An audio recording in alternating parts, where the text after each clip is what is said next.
today, and therefore we unfortunately had to make the decision to hold the meeting virtually. I think meetings that we've had in public in real time, in real space, have been much better, but apologies for that. And it was preferable to trying to change the date of the meeting. We know that people plan well in advance for these meetings.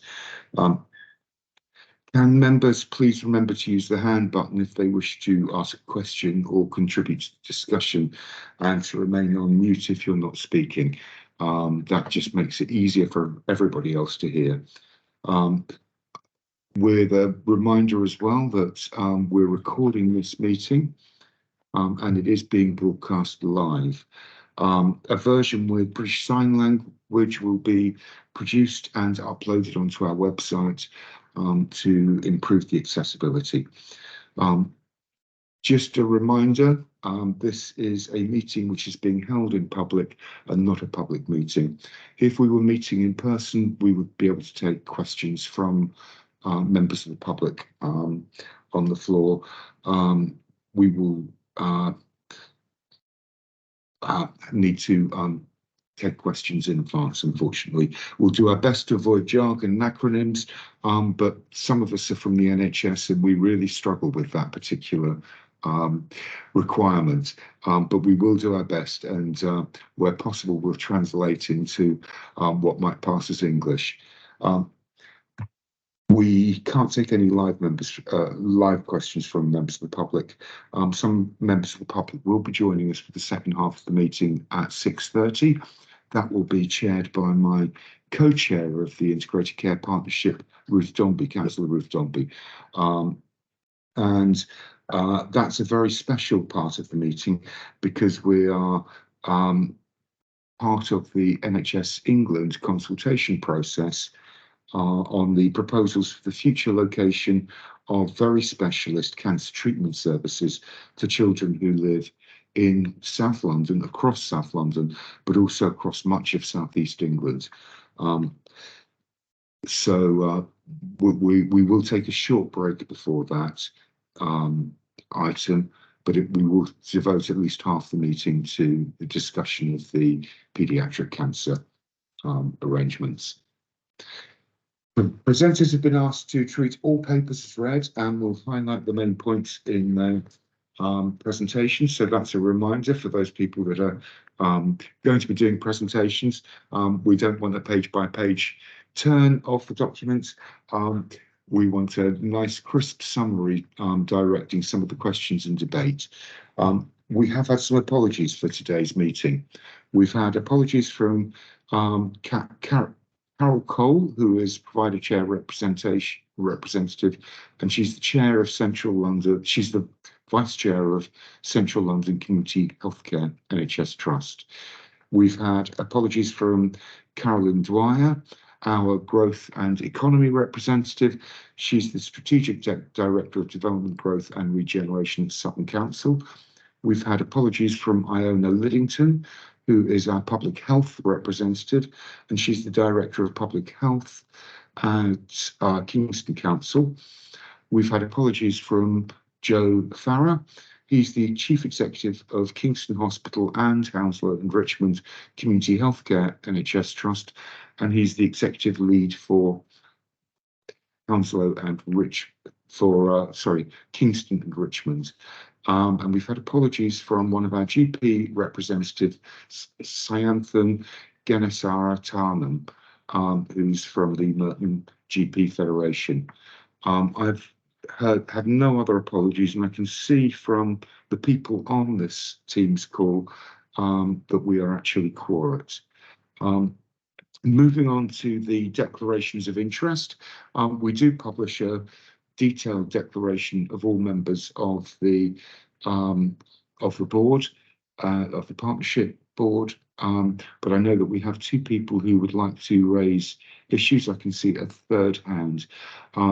If I could first go to Gillian Norton, who is the chair of Epsom St Helier and St George's Hospital. Gillian, I know that you do have your declaration covers the items under consideration, but you wanted to raise particular focus upon it, Gillian. Thank you, Mike. I thought I ought to make the point for those that don't read the detailed declarations of interest that I am chair at St George's as well as ESTH, which means I have an interest in item 10, the paediatric cancer item. Thank you. Thank you, Gillian. And if I could go to Anne Beasley next. Thank you, Mike. And although I'm not representing acute trusts on this board, I am also vice chair of St George's, so I have the same interest to declare as Gillian in item 10. Thank you. That's really helpful. I think it's really important that we put those interests in front of the public at this meeting. Could I go to Councillor Piers-Allen, please? Yes, Mike, just to highlight one of my disclosed declarations of interests, since it's so pertinent to item 10. My wife is head of nursing for cancer and supportive care and lead cancer nurse at Guy's and St Thomas's Hospital Trust, but her remit is for adult, not paediatric services, and her cancer and surgery clinical group has separate governance arrangements from the Evelina and Children's Clinical Group. Thank you, Piers, but I think it's very, very helpful to alert people to that potentially perceived conflict of interest. Douglas, if I could go to you next. Well, simply reflecting what others have said, I'm the chairman of the Royal Marsdens, so clearly item 10 is of considerable interest to us. Thank you all very much for being really clear about that. I think that's a good example of transparency in the system, and it is a very, very important item for us to discuss at this integrated care partnership. We'll move on to item 3 on the agenda, which is the minutes, action log and matters arising. We have attached the minutes of the previous meeting, which was on the 20th of July. We did include a minor amendment from Zara, so thank you for that, Zara. Does everyone else agree that they're an accurate reflection of the meeting on the 20th of July?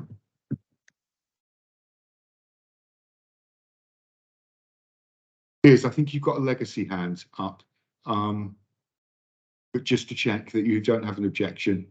No objection. Fantastic. Thank you very much. In which case we approve those minutes, and we'll move. And in terms of action items, there's one action from the last meeting that's on the agenda of today's meeting, and that item is therefore duly closed. If we can move on to item 4, I think all of members of the ICP and actually many stakeholders, many hundreds of stakeholders beyond this board have been involved in the development of the South West London Integrated Care Partnership strategy. It is a strategy, but it's a strategy which we intend to implement. We intend to be absolutely committed to its delivery over the course of the next 5 years. I'm going to ask our Deputy Chief Executive, Karen Broughton, to speak to this item. Karen, please. Thank you very much, Mike. So in the taking your very helpful steer about papers, I have 3 points, I think, probably on this one just to raise, as I know everyone will have read it. So as Mike said, we together agreed the strategy for the Integrated Care Partnership at our board meeting on the 20th of July. And just wanted to raise with people the work that's happening to move from the strategic planning into the kind of delivery phase of the process. So we have been making good progress. We have identified senior responsible officers from both health and local authorities to lead each of the work streams, and you have in your pack a summary of those and the developments they've been working on together to move into determining the action plans for the first 18 months of the delivery. So we've put in an update on where everyone is on those. So that's really good. And it's really good to move from the phase that we've been moving through to delivery. We are also, in addition to the delivery plans, developing terms of reference for each of the subgroups that will support then those changes to be made and those actions to be delivered. And we are finalising those with the groups at the moment, and we'll bring those back to the board at a later date. We are proposing in the paper that the board receive a high-level update on progress across the areas of the strategy at each of its meetings, and that risks and particular areas of escalation are highlighted and discussed in those. But in addition to a very high-level summary of all of the plans, what we're also suggesting is that there's a rolling programme of much more in-depth discussions on each of those work streams, and that begins in January, so that we have obviously an overview of the whole plan, but also much more in-depth discussions about areas of focus as we move forward. So I would ask the board to note the progress. I'd also thank everybody that's been involved, from not only the delivery of the strategic document, but also moving from where we were to where we are now, which is to finalising those delivery plans. So thank you for everyone across the partnership that's been involved in doing that. So to note the development of the delivery and oversight arrangements, and also the proposed reporting arrangements that we will put in place from January. Thank you for that, Karen. That was a really rapid summary of what I know has been a huge amount of work in terms of planning things further forward. I'd like to add my particular thanks to our Health and Wellbeing Board chairs and trust chairs who've stepped forward to lead particular work streams.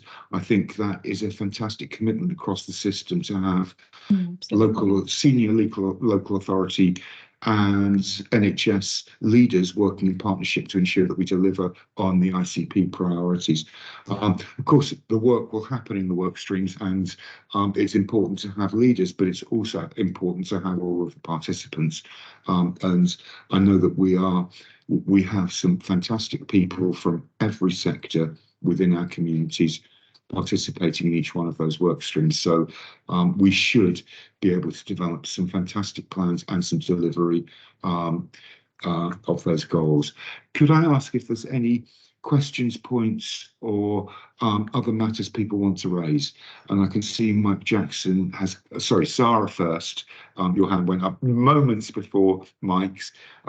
Sarah, if I go to you first, and Mike, I'll come to you. Hi, thank you. Sorry, Sarah, Director of the South West London Voluntary and Community Sector Alliance. It's just to say thank you for the involvement in the workforce development and the mental health partnerships group so far. We've got two amazing reps. We've got Karen Stott from Off the Record. They are a young people mental health organisation and they cover 3 boroughs.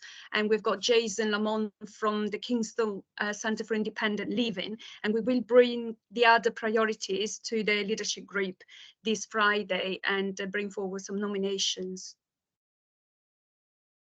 That's great, because our voluntary sector in South West London is vibrant. It's a key part of our partnership. And actually, we can't deliver many of the things that are within the ICP strategy without the active participation of our third sector partners. So, Sarah, thank you for coordinating that. Mike.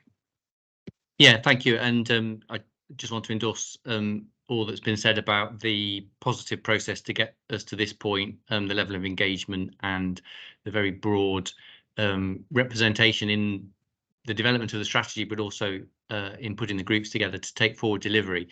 I did, though, just want to say something about managing expectations, that one of the things we need to recognise is that those involved in the work streams will have to be really clear about priorities within priorities. Everyone is very stretched, and I just think we need to recognise that one of the first tasks of those delivery groups will need to be really clear about what are the few things they're going to be able to focus on to begin with, just recognising the pressure that everyone's under. Thanks. I think that's a good caution for us all, actually, Mike. Everything in the strategy is important, but we do need to prioritise to make sure that we continue to deliver. If I go to Annette, Annette, sorry, I should be asking you to introduce yourselves as well. I know you all, but not everybody on the call might do. So, Annette. Yeah, I'm Annette McPartland. I'm the Corporate Director at Adult Social Care, DAS, but I'm representing the DASs here across South West London. And I'm one of the joint work with Tonya, looking at older people and carers. And I would just like to endorse that, you know, we've met and it's very early days at the moment. So and it's really looking at priorities and what can be achieved within those groups. You know, with the timeline and who's going to be people that were doing some of the work underneath it to deliver that. But there is a big commitment in trying to deliver this at South West London area base. Annette, thank you for that. And of course, you know, South West London is a really key part of this, but what happens in place and localities is absolutely vital as well. And place, of course, I mean borough. It's one of the other NHS things that we talk about all the time, but actually in London, we're talking about boroughs, and they are really vital. Are there any other points? I'll come back to Karen and then I'll give, sorry, Ruth, if I can come to you, but after I've come to you, Ruth, I'll go back to Karen and then see if Sarah wants to say any final words as the Chief Executive of South West London ICS. Ruth. Thanks, Mike. And I just wanted to say that sometimes the stars align. We had a meeting of the leaders of all the boroughs in South West London just a short while ago this afternoon, and the leaders very much endorsed the direction of travel. They also are acutely aware, as Mike has already raised, that we need to manage our own expectations. We can't solve everything. So we need to work out what are the priorities where we can actually make a difference, and where coming together will have a direct impact on the services we provide, but more importantly on the people, the residents living across the area. So I just wanted to thank everyone for the huge amount of work that has gone into getting us to where we are, but quite frankly to thank you for the even more work that you're going to be doing from now onwards, because it is a lot of work.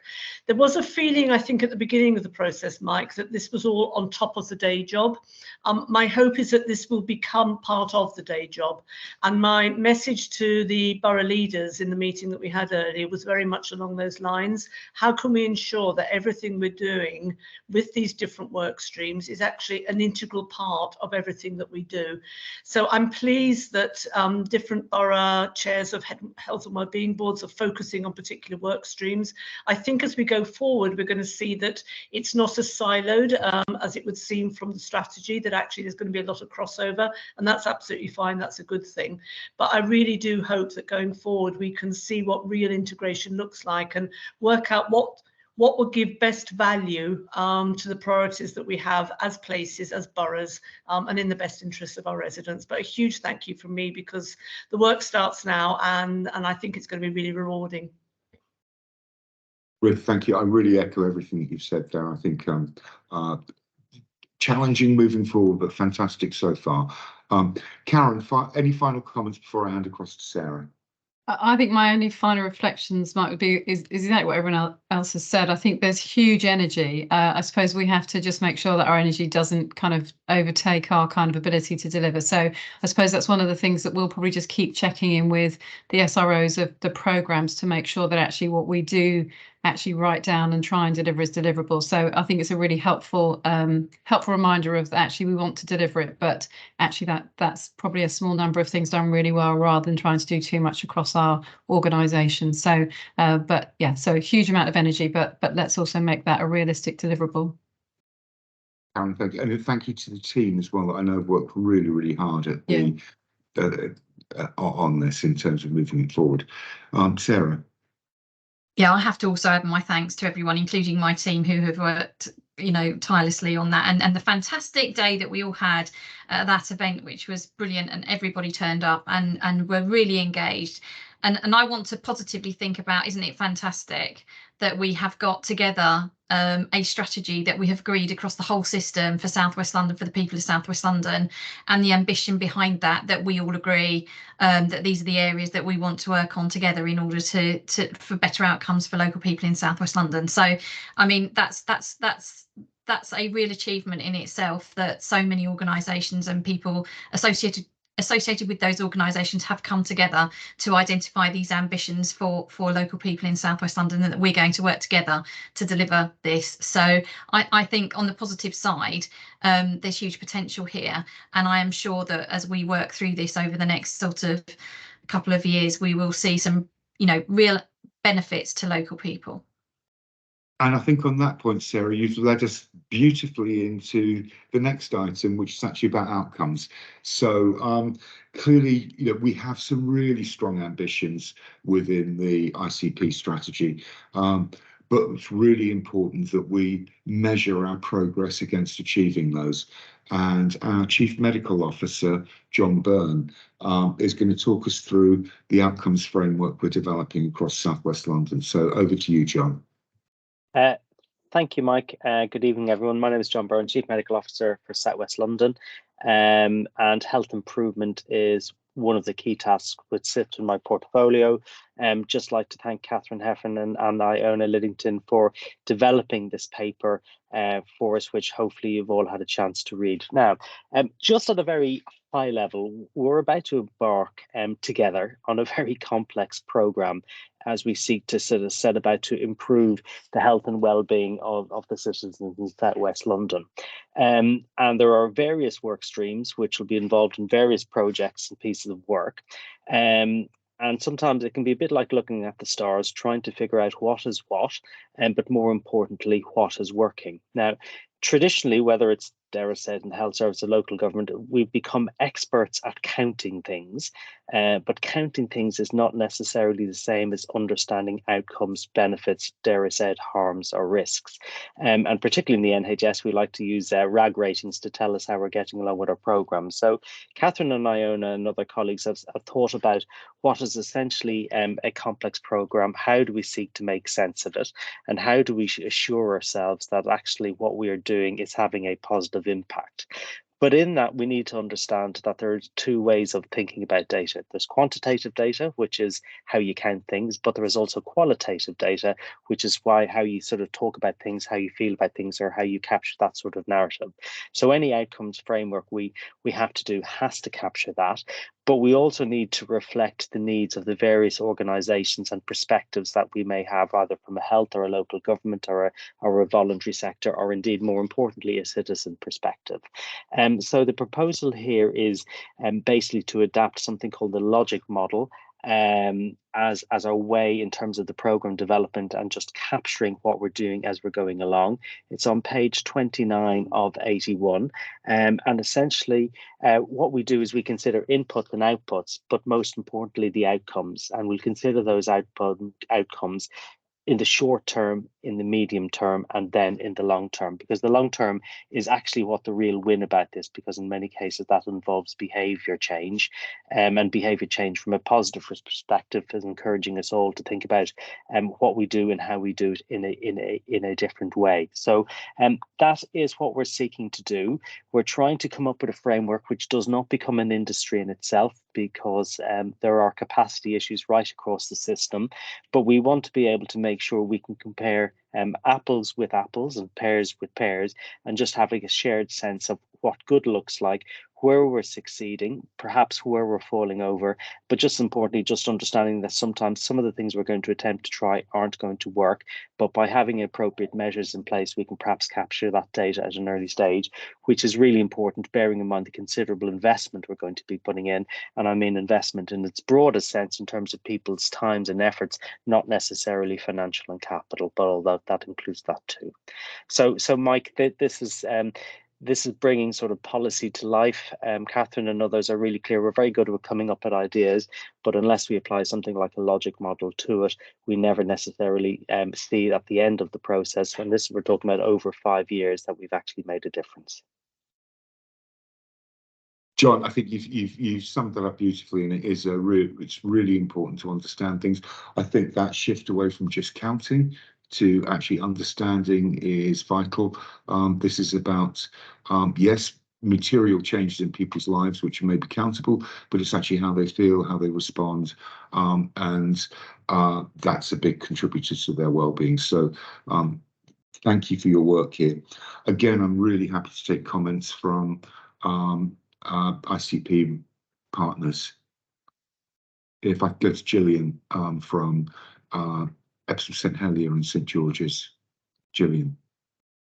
Thank you very much, Mike. Thank you, John, and everyone who's worked on this. I liked the logic model a lot, and very happy to support it. I mean, I suppose what I wanted to say is you never really know until you start applying it, whether the kind of objectives that you set out about it being easy to use and actually focusing us in the right areas, whether it really works. But I think it's a really good framework, and I'd be very happy to try and help make it work in the group that I'm associated with. And I think you can't say much more than that, really, at this stage. So thank you, and yes, I support it. Elisa. Yeah, Sorry, John, I'll come back to you at the end if that's okay. Elisa. Thanks, Mike. Thanks, John. Really great to hear that citizens' Sorry, opinions. Elisa, could you introduce yourself? Because I'm sorry. yeah. Hi, everybody. I'm Alyssa Chasefield-Chiz, and I represent South West London Health Watch. I was just really happy to hear that there's going to be a strong focus on collecting that qualitative evidence, what people in the public how they're experiencing services.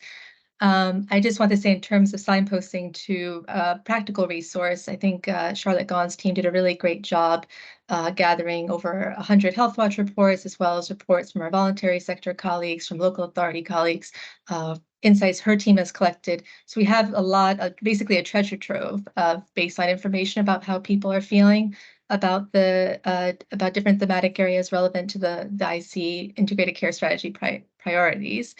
And just to note also that Health Watch is going to be doing, I think we have about 35 projects that we'll be doing over the coming year in communities. And please do reach out, because many of the projects we're planning do relate again to ICP priorities, and we can continue to collect information about that might be relevant to the delivery of those priorities. Thank you. Elisa, that's a great offer as well. So thank you for that. And I know John and team will take that up. Dina. Thank you. My name is Dino Pardon. I'm a GP and Sutton Place convener. This outcomes framework paper is very much welcomed, and I'm certainly in support of it. I think the aims and principles are very well thought through. And in Sutton, we're quite familiar with the logic model in our work that we've done for PHM, which we've been leading on behalf of South West London. That's Population Health Medicine. Sorry to use the acronym. My question is around the business intelligence resource gap that exists at Place, and then how, as in recognition of that, how it link in the outcomes associated with local health and care plans into the wider South West London outcomes framework. I guess linked to that as well, there's a question around what the opportunities are of knitting the work together to demonstrate delivery of outcomes from a Place perspective. Dina, thank you for that. And I will come back to John to answer that specific question, but your endorsement of the overall approach is really appreciated as well. If I could go to Anne Beasley. Thank you, Mike. So Anne Beasley, I'm chair of South West London and St George's Mental Health Trust. So like others, I really welcomed this approach. And I know the diagram that is designed as a sort of generic diagram, but I was really pleased to see the sort of health inequalities kind of as one of the metrics. And I'm hoping that our aspirations will include improving quality years of people's lives, putting back the year at which they start to experience serious illness, and reducing the gap between different ethnic minorities, the lost years that you have just from being from different ethnic minorities, or indeed having a serious mental illness. And I think starting to think about, if we want to try and create a world in South West London where we are actually promoting health, then hopefully all of these things will nudge in the right direction in due course. Possibly not in 5 years, but let's be ambitious. And thank you. And I think John did stress the long-term nature of this, and some of this is almost intergenerational as well, but it's really important to start. Zara.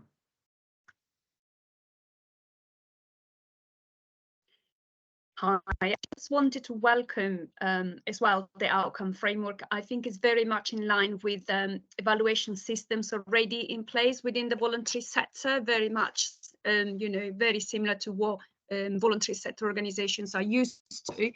And one suggestion, if I may, I was wondering if the logic model approach could be applied to the monitoring and evaluation of both South West London investment funds. It might be a good opportunity to, start, adding data and to the mix in a way that is consistent.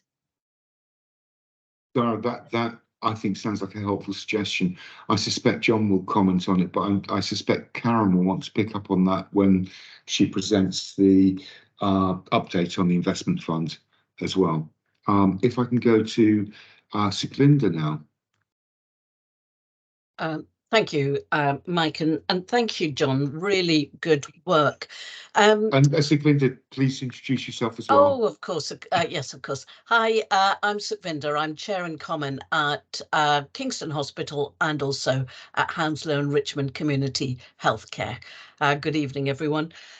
So, John, great work. I understand the long-term framework, the long-term nature of the work.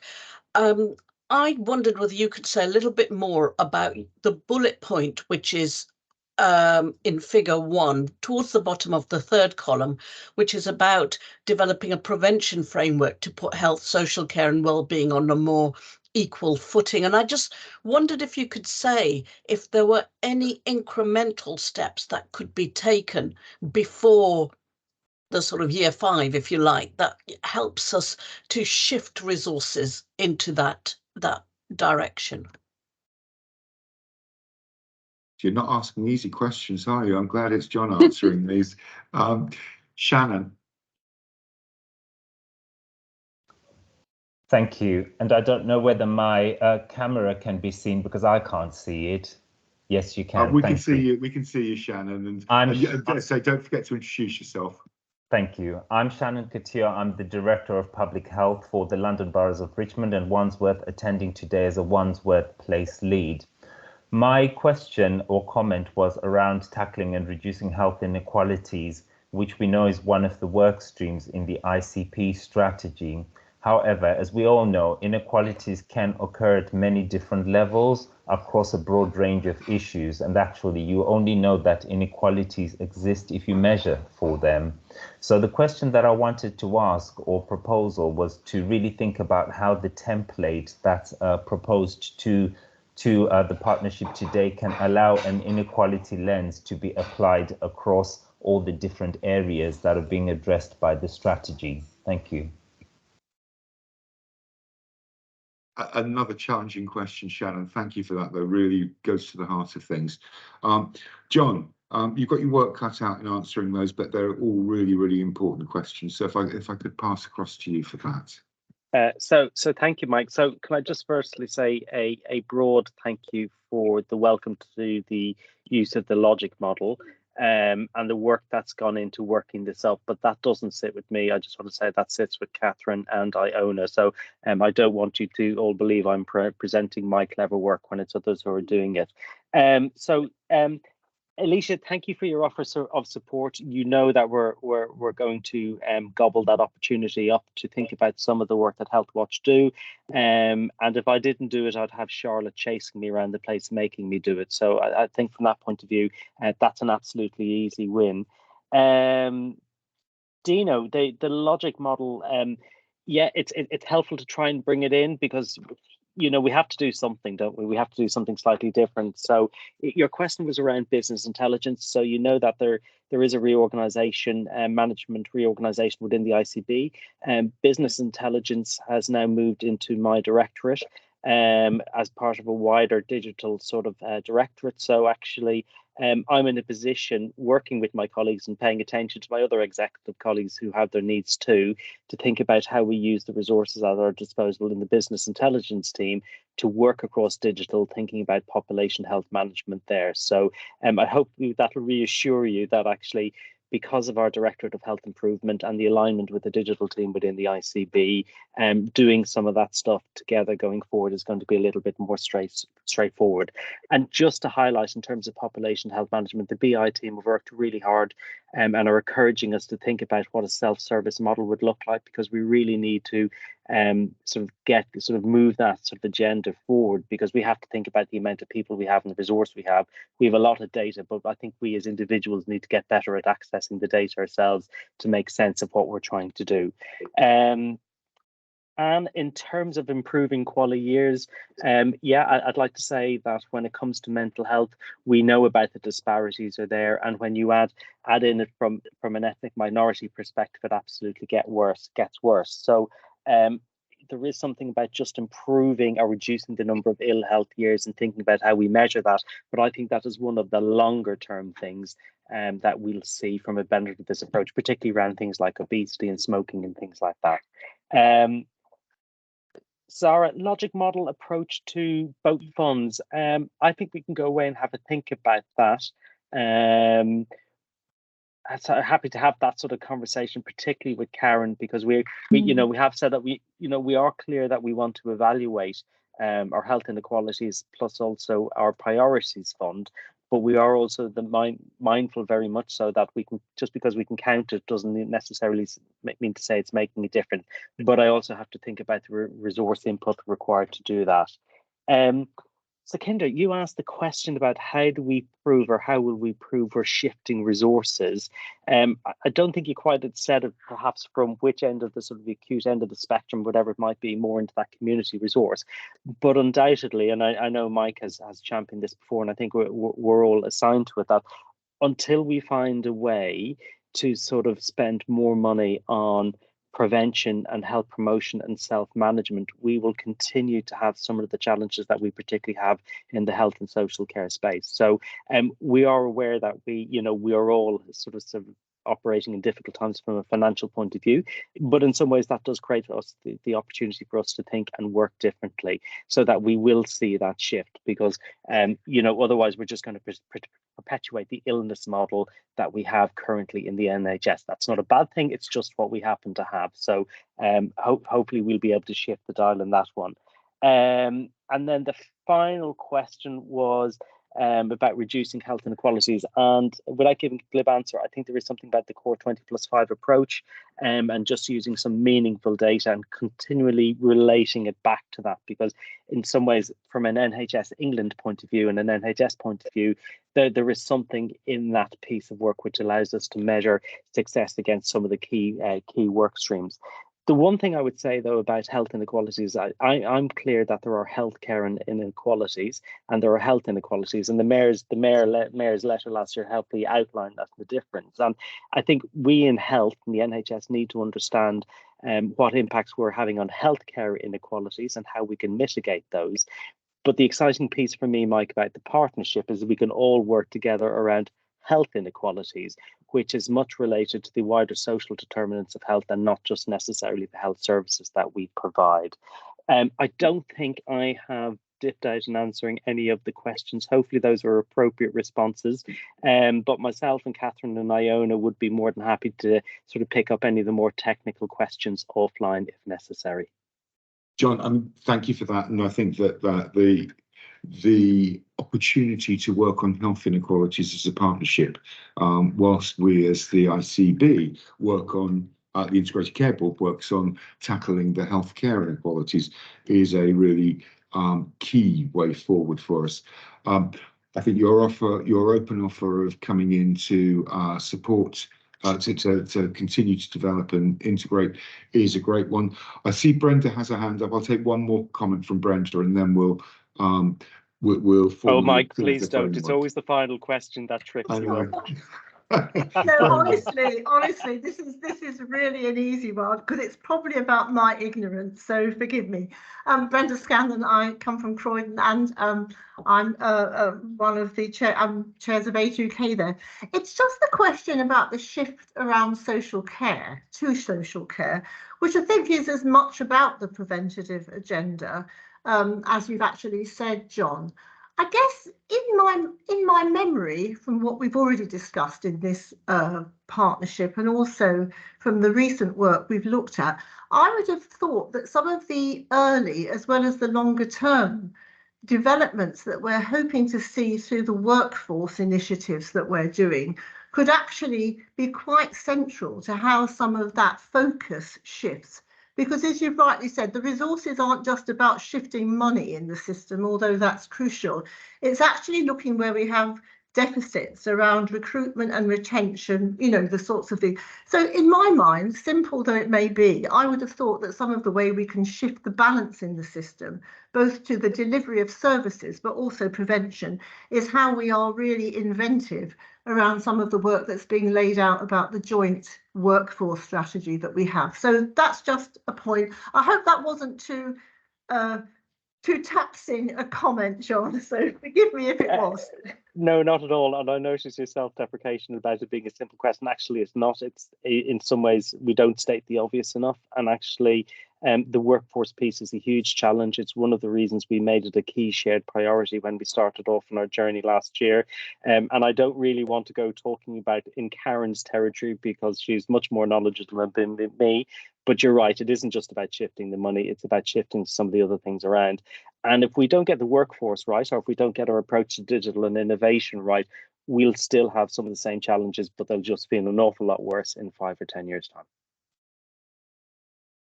Brenda, thank you for that. And I think it also links into the next item we'll be discussing, which again is about how we begin to build capacity in different parts of South West London towards the same, towards our ICP strategic goals.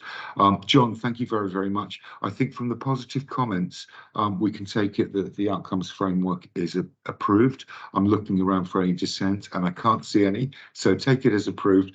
Big thank you for the work of the whole team that's been involved in this, and we look forward to continual updates as this moves forward.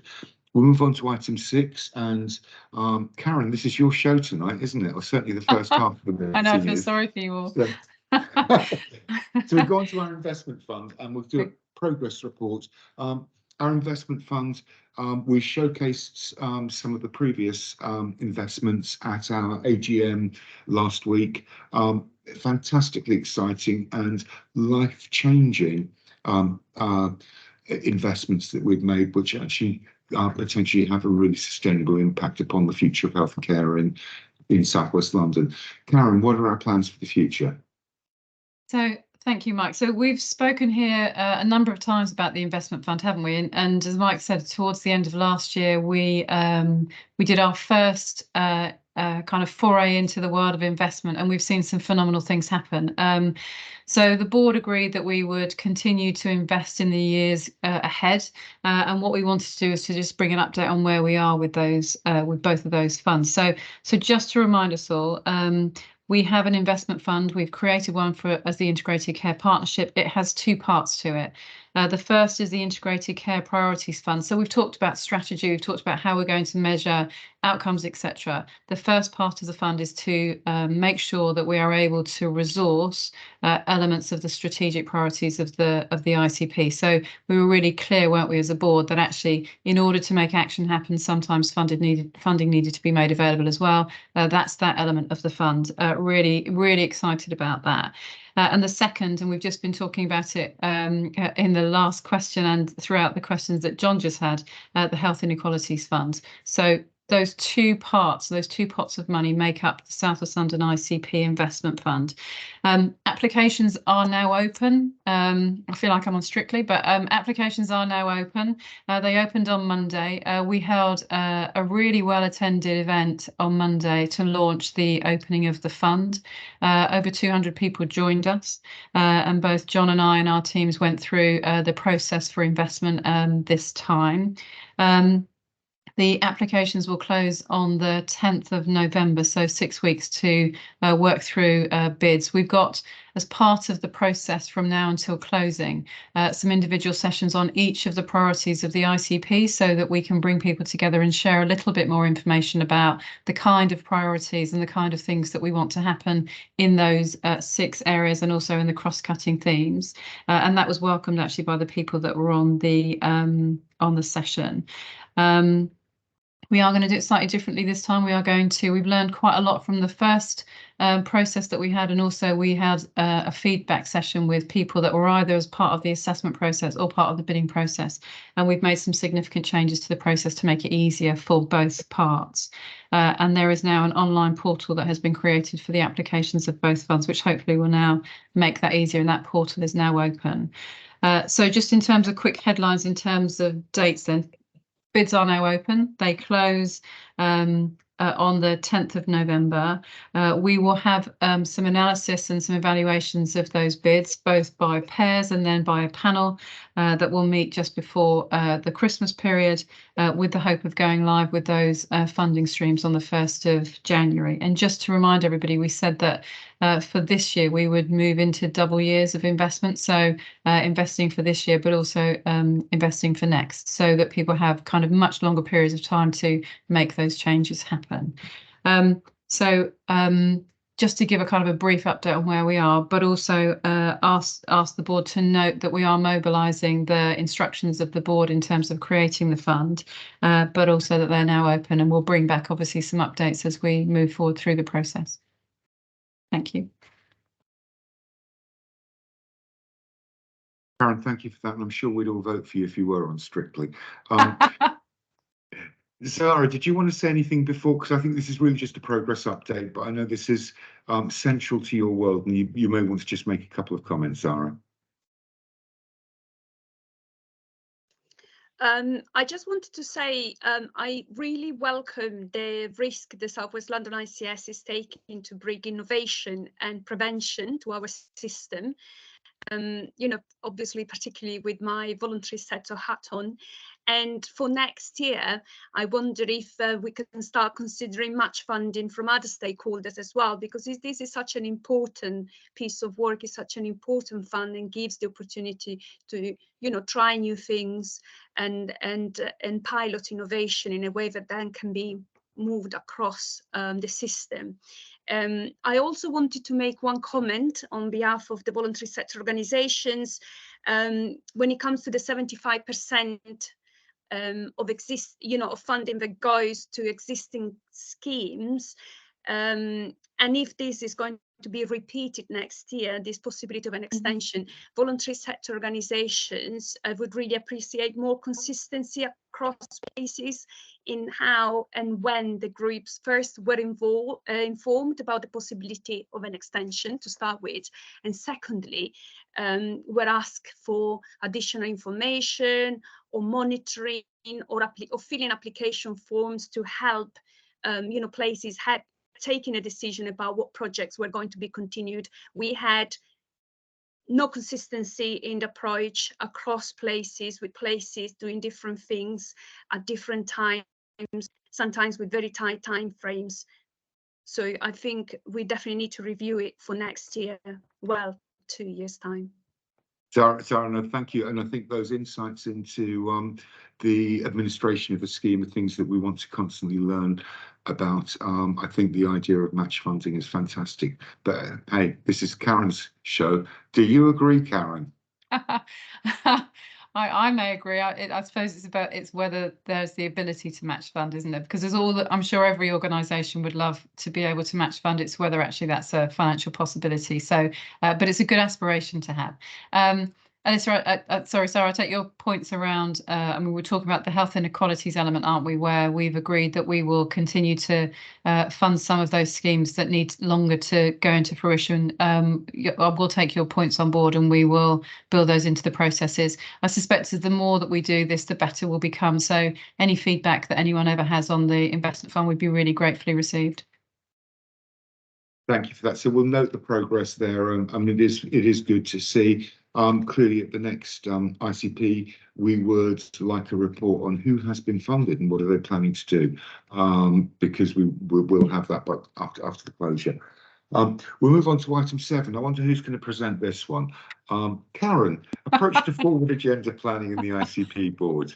Shall I be brief? Thank you. So at the last meeting of the board, there was a discussion around the forward planning of the board's agenda, and that we needed to give some further thought to that outside the meeting, and that we should bring it back. So we've had some thoughts outside, and the paper that in your packs recommends that we have a 6-monthly or an annual ICP agenda setting process with the board via Teams, and that we suggest that we hold one of those in November. We have had some thoughts about the kind of areas that the forward plan could cover, and that's in your packs too. We're also suggesting that in addition to that very formal kind of annual or 6-monthly planning session, that obviously things will come up in between time, and on those occasions that those requests and suggestions be discussed with the chairs. Also, the paper outlines that what we need to be really mindful of, and we've already talked, haven't we, today, about the need to be very specific about what we do. I suppose there's also a need for the board to be very focused on its 4 outcomes, so that ICP agenda items should be in relation to the 4 aims of an ICP. There is some suggestions about our focus for the January session, and we talked about a number of things. So in addition to the highlight reports for the strategy overall, to have some focused conversations on the developing position in relation to mental well-being, work stream, children and young people, and then inequalities. There's also a suggestion to bring a developing framework that the NHS is producing in relation to anti-racism and have a wider partnership conversation, as well as other things. And as we see joint strategic needs assessments being agreed and as part of health and wellbeing boards, also that they should be part of this, because actually the ICP has to take due regard of those strategic needs changing in each of our boroughs. The final thing, we've talked about the importance of the voluntary and community sector already today. And the final point that the board paper makes is that in the session last time, we also talked about marketplace sessions, so that we could have a much greater awareness and make connections across the system and the voluntary sector. And we are discussing that with the VCSE, who will lead on coordinating that. But obviously, we'll bring that in as that finalises those thoughts. Thank you. Karen, thank you for that. And I think that's useful. It's an inclusive process. I hope people are happy to support it. I'm happy to take comments, but I know you are happy to take them outside the meeting. And that's probably the most appropriate place to look at those. Item 8 is not Karen. It's and Zara. Sorry, I'll come to you, Zara. I didn't see your hand, Bob. Apology, Karen, it's me again. Hello. I just wanted to take the opportunity to let people know that the leadership group of the Alliance has chosen mental health and workforce development as their priorities for the year. And so it's really useful to have a plan that shows where mental health will be discussed. And actually the marketplace can be around that as well. Excellent. Yeah, so we'll keep in touch anyway. Okay. Great, fantastic. That's vibrant, that's alive. So thank you for that. As Karen said in her opening comments, that around this agenda item, that we will respond to requests and immediate issues when they arise.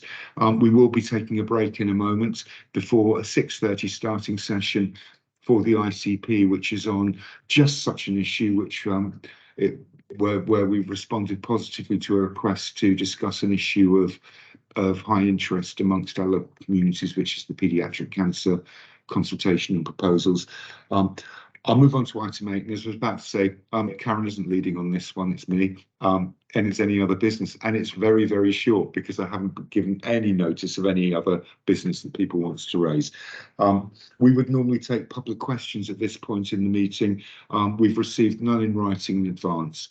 I know that there were public questions at the end of the next session, and there are quite a number of public questions which have been raised. and they will be addressed. So I suggest now we take a break. Please turn off your cameras, but please do turn them back on again at 6:30 so we can start promptly for the next session. Thank you all very much.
So welcome back, everyone. I think everyone is here.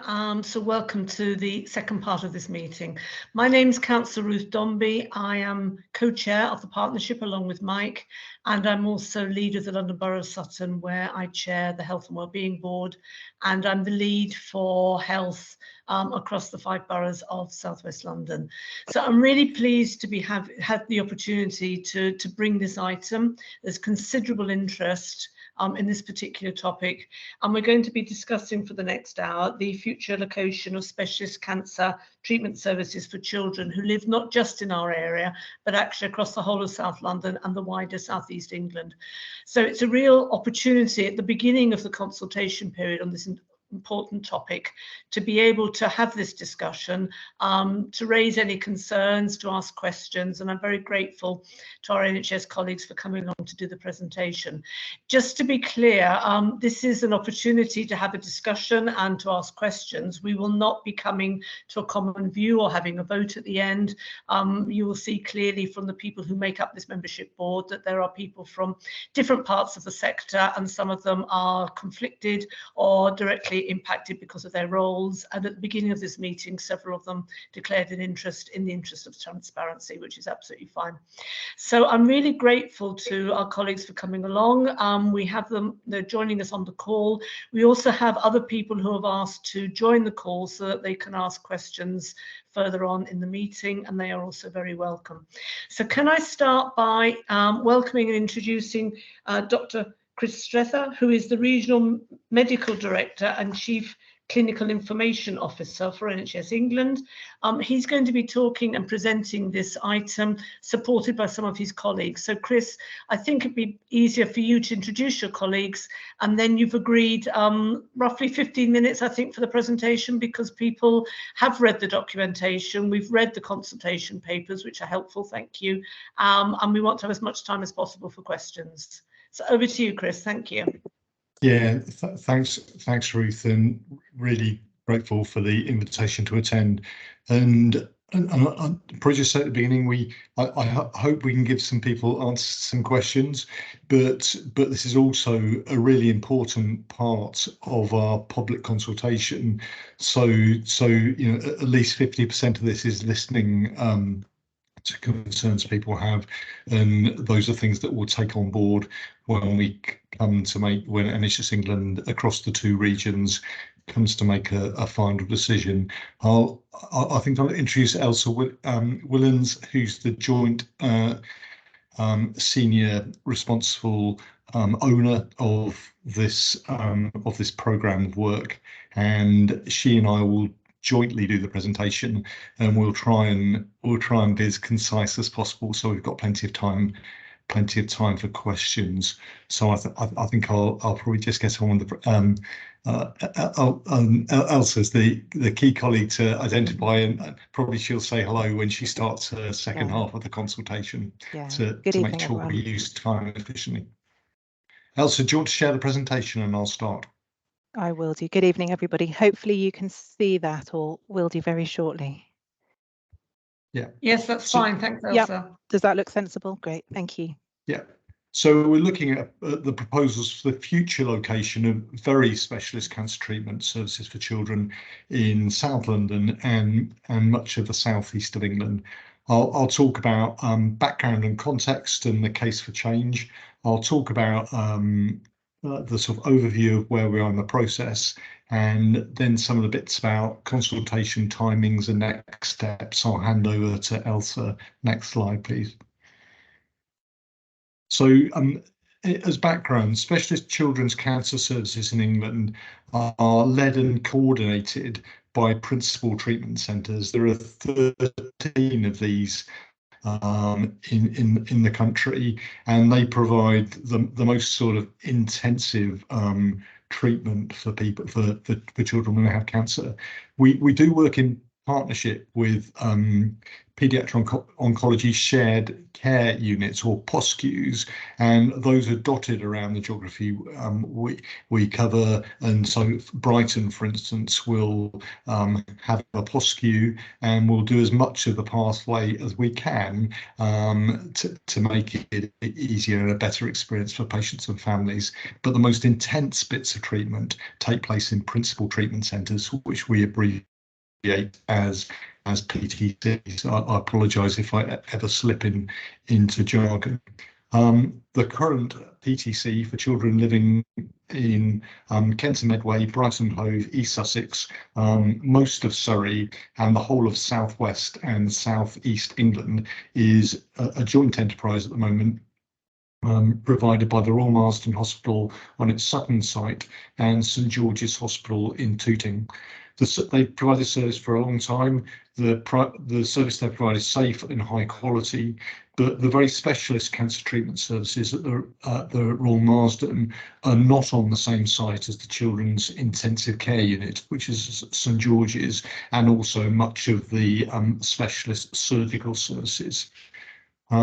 There's now a national commissioning requirement set out for all principal treatment centres that very specialist cancer treatments for children like those at the Marsden must be on the same site as a level 2, the highest level of children's intensive care unit, and that can't be provided for reasons I go into if people like to in an adult cancer hospital like the Marsden. And this requirement is a mandatory part of the national commissioning framework, which is clinically driven. And as I say, the current split site treatment centre does not and cannot comply. Next slide. So we can summarise this into 5 reasons why we need to change the current arrangements. At the moment, occasionally, it's not very often, but it's very important for those children. A small number of very sick children, when they deteriorate, usually related to infections as a complication of chemotherapy, require transfer to St George's in an emergency. We do this safely, but it's not an ideal arrangement. The second reason is in a sort of all singing all dancing children's hospital, if children deteriorate on the ward, the intensive care unit team can come from the intensive care unit to see people on the ward and hopefully intervene early to prevent really serious deterioration. That's not possible. They can't be in 2 places at one time, and we can't provide that with the current model. Next slide, please. The third reason is that in some ways it's a quality of care and outcomes thing about the presence of the intensive care unit. Secondly, it's not a great experience. If it's a worrying time if a child has cancer. It's more worrying if they get more sick, and we compound that worry by safely transferring them to another hospital. The fourth reason, as already described, we cannot provide those facilities at Marsden. And it's a good thing. There are too few children with cancer, for enough children with cancer to need that sort of treatment to justify the building of an intensive care unit at the Marsden. And if we were to do that, there'll be too few children for nurses and doctors to maintain their skills at looking after sick children. So there are a number of uncertainties in this, but there's a certainty that we need to move away from the Sutton Marsden site.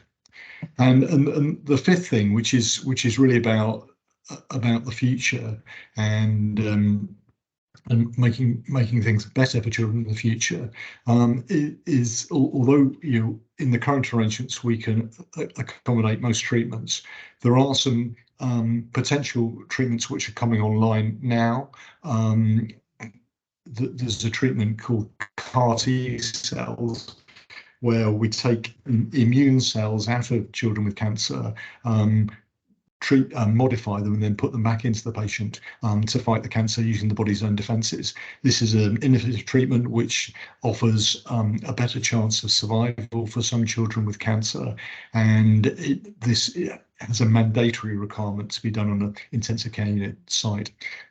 So to do this treatment in the future, we need the co-location. It's likely that as technology and medicine advances, there'll be more innovative treatments like this that require the co-location of intensive care unit. Next slide, please.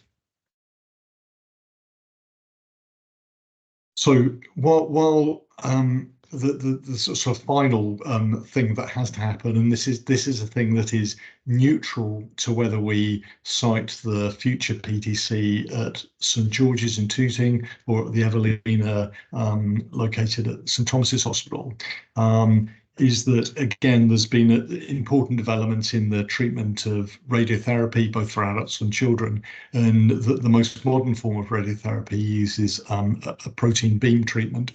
At the moment, there are only 2 protein beams in the country, one at the Christie in Manchester and the second one at UCLH in London. So we're going to, in order to give access to this most modern treatment, we're going to move all of the radiotherapy, whether we go to Evelina or we go to St George's, to University College Hospital.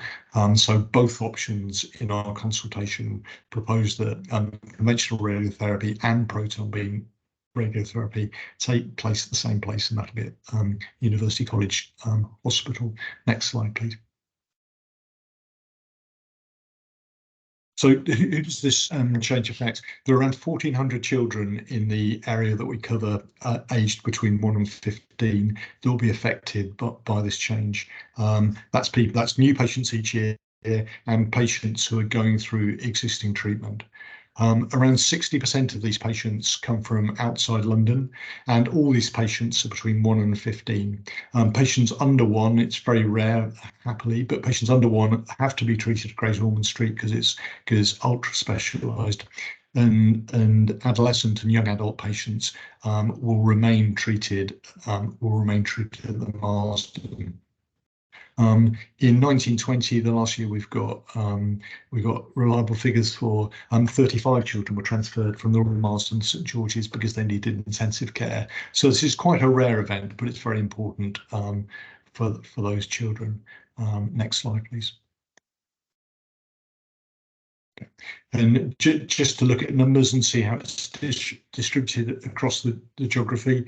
From this, you can see that there are around 500 patients treated each year, and these come pretty much in fifths from the bits of geography we cover. So 113 from southwest London, 94 from southeast, 108 from Kent and Medway. Slightly fewer from Brighton and East Sussex because West Sussex tends to go to Southampton, and a similar number from Surrey. Although the southwesternmost bits of Surrey go to the neighbouring paediatric treatment centre in Southampton.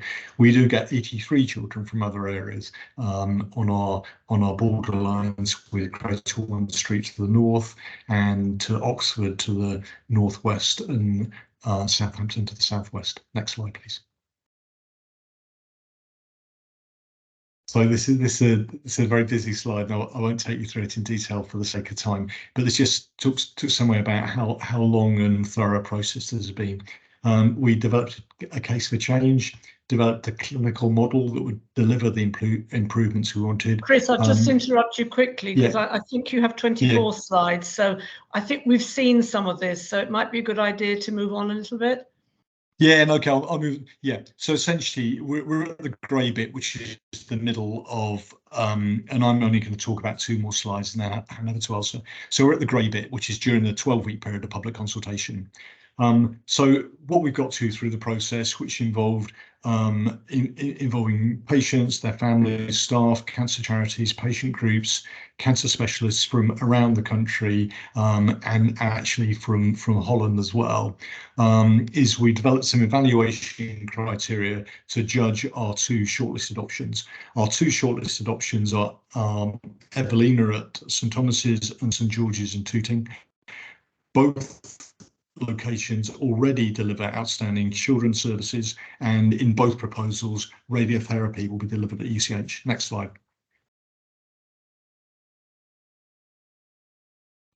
We had 4 advisory groups to help us with the evaluation. These looked broadly at the clinical quality we could deliver, which was given the highest weighting, around 36% of our marks. We looked at the patient and staff experience, which was given the second highest weighting, around 26% of our marks. And then we looked at 2 other criteria. One was really some logistical and enabling factors, and the 4th was research. They were given a lower rating of around 19%. I'll just say quickly that research is incredibly important. If you're a patient with cancer and you're actively studied, as lots of children are at the moment, your chances of having a good outcome are better, as well as the benefits of future patients. So it's really important, and it's one of the things that Elsa will talk about in transition, that we maintain continuity of really excellent research. From this evaluation, the Evelina option scored a little higher, and on the basis of that, it's our preferred option going forward, but we haven't yet made a decision. And all the information we receive in quite a long pre-engagement period, which Elsa will talk about, and now in the 12 weeks of consultation, will be taken on board when we make our final decision as NHS England, the 2 regions of NHS England, probably in the early part of next year after the consultation concludes on the 18th of December. I'll hand you over to Elsa for the second half. Thanks, Ruth.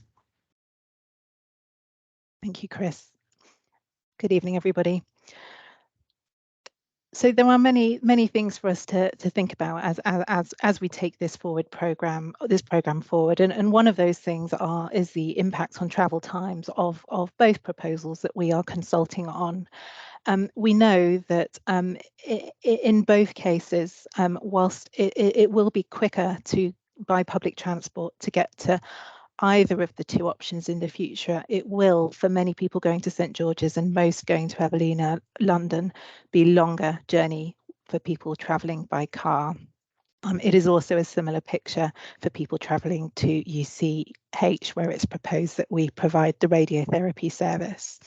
We know this is really important, and many parents have told us this, including through our pre-consultation period. There are a range of measures that we are working on and will continue to work on to support people with the impact of travel under our proposals, and some of those are set out here. So to pick a few of these to highlight, there would be financial support available to help people with travel costs, including things like ULEZ and potentially the congestion charge, but also through charitable sources and other channels that do exist to help people with travel costs. Both options have non-emergency transport services available, and patients would be eligible to have access to those services in order to get to the hospitals should they not have a car themselves and or not wish to drive. And both hospitals have also now made provision for dedicated parking and drop-off arrangements for patients in the future.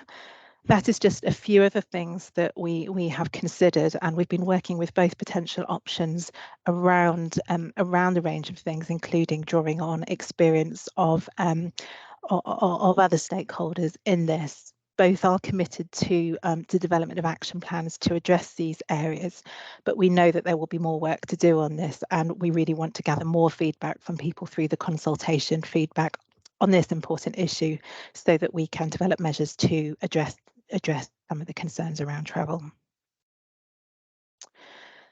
That said, there are benefits associated with the principal treatment centre, which support our case for change, and the benefits associated with ending hospital transfers of very sick children, enabling children to get more of their care on the specialist cancer ward in the future, reducing stress for parents of the associated arrangement. The ability to deliver cutting-edge treatments in the future that aren't currently possible due to the current site configuration, and wider benefits that will come from co-locating children's cancer services in larger hospitals where teams can work alongside other clinicians who are also supporting very sick children with other conditions, mean that there are a wide range of benefits that we are pursuing through this. As with any service change, there are certainly going to be a number of things that we're going to need to focus on through this forthcoming process to make the change as smooth as possible. And some of those areas are articulated here. Research is vitally important to support the continued care for children with cancer and their developing treatments. And we're already working closely with the Marsden and Institute of Cancer Research and with the both future options to identify how we can try and safeguard that through this proposed move. Similarly, staff within the current service are vitally important. They have a huge amount of expertise, and we really want to support as many of those as possible to move to the future service. And the arrangements for teenage and young adults are also really important, and we need to be able to support children as they grow up to be able to have smooth care as they move from the children's service into the adult service. We will also, with our proposals, also look at the impact on other NHS services associated with our move. That work is part of our programme to date, and we will continue to evaluate that as we move through this process, including following feedback from the consultation and as part of our decision-making business case. So we've touched upon pre-consultation. Also, can I just check how many more slides you have? Because I'm really keen to give as much time as possible for questions. Of course, I'm going to whiz through really, really quickly for you now. So how many more slides have you got? There are 4, but I will just give you the headlines in terms of those. So happy to talk about this in further detail through questions, but much of our work to date has been informed by engagement that we have done, and particularly over the last 6 months, that's really helped to shape our work. We are, of course, now in consultation, and we're really keen to ask for your support through the organisations that you work with to help us reach as many people through the next period until the 18th of December to give us their feedback on our proposals. Once the consultation has closed, we will be considering all the feedback that has been given as part of our decision-making process. But I think one thing to note is, even after we've made our decision-making process, there will be 2.5 years or so until we actually make the service change, and that timescale is going to be really important to make sure that we deliver a safe and smooth service transfer. So there are a range of ways in which we'd like your support in getting people involved, and there's much more detail on these in our papers and also on our website. We've got a range of channels, and we're working with our partner organisations to make sure that people are aware of this, and our website includes a range of materials. We're going to be running public listening events and on-demand briefings for people who want to tell us more about this and give us their views. And we're also designing a range of different bespoke opportunities for us to work with particularly targeted groups, staff within the current service, to hear from children through dedicated play specialist sessions, for example, and targeted activities through our partner, the participation people, working with community focus groups. We will, of course, also continue to engage with overview and scrutiny committees, including Surrey and South West London, JOSC, who we are formally consulting with. So just to wrap up now, we will be seeking people's views on both proposals. We want people to tell us what the good points are of those and their opinions, the potential challenges, but also ideas as to how those challenges might well be addressed. That also goes for our proposal around conventional radiotherapy also. So I will close there. There's much more detail in our website, and we'd really encourage you to share this with your stakeholders. To encourage them to read all the information that's available and to get in touch with us with their views over the remaining period. Thank you very much. Thank you, and thank you both for putting up with me, helping you just speed up a little bit, because I'm sure you'll agree it's really important we have the opportunity to open up for questions. But thank you for that very quick whip through all the slides. And as you say, all the consultation material is already available online, and we'll be able to look at it in more detail as we go forward. I'm going to open up for questions from members of the Partnership Board now, just so we're clear how this is going to pan out. There'll be various questions, I'm sure, from the partnership, after which we have one written question from a council on Surrey County Council. We also have parents online with us who would also like to raise some concerns and ask questions. So bear with us as we move through this. I understand that some of the questions will be quite complex. If we can do relatively succinct answers, I think that would be really helpful. So I'm going to take people in the order that I saw you, and I saw Councillor Henderson first. Thank you, Ruth. Councillor Graham Henderson, I'm the Cabinet Member for Adult Social Care and Public Health in Wandsworth.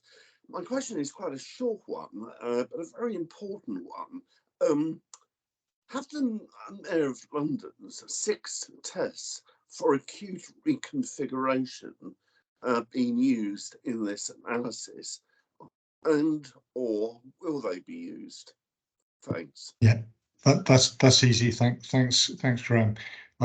So we always use the 6 tests with significant reconfigurations, and the Mayor's office have actually started their exercise already, looking at some of the material, and I think they're going to engage academics from York University, who one have got great expertise in these areas, but 2 are nice and detached from London and will hopefully come in without preformed views. And we welcome this. I think it gives us a better answer.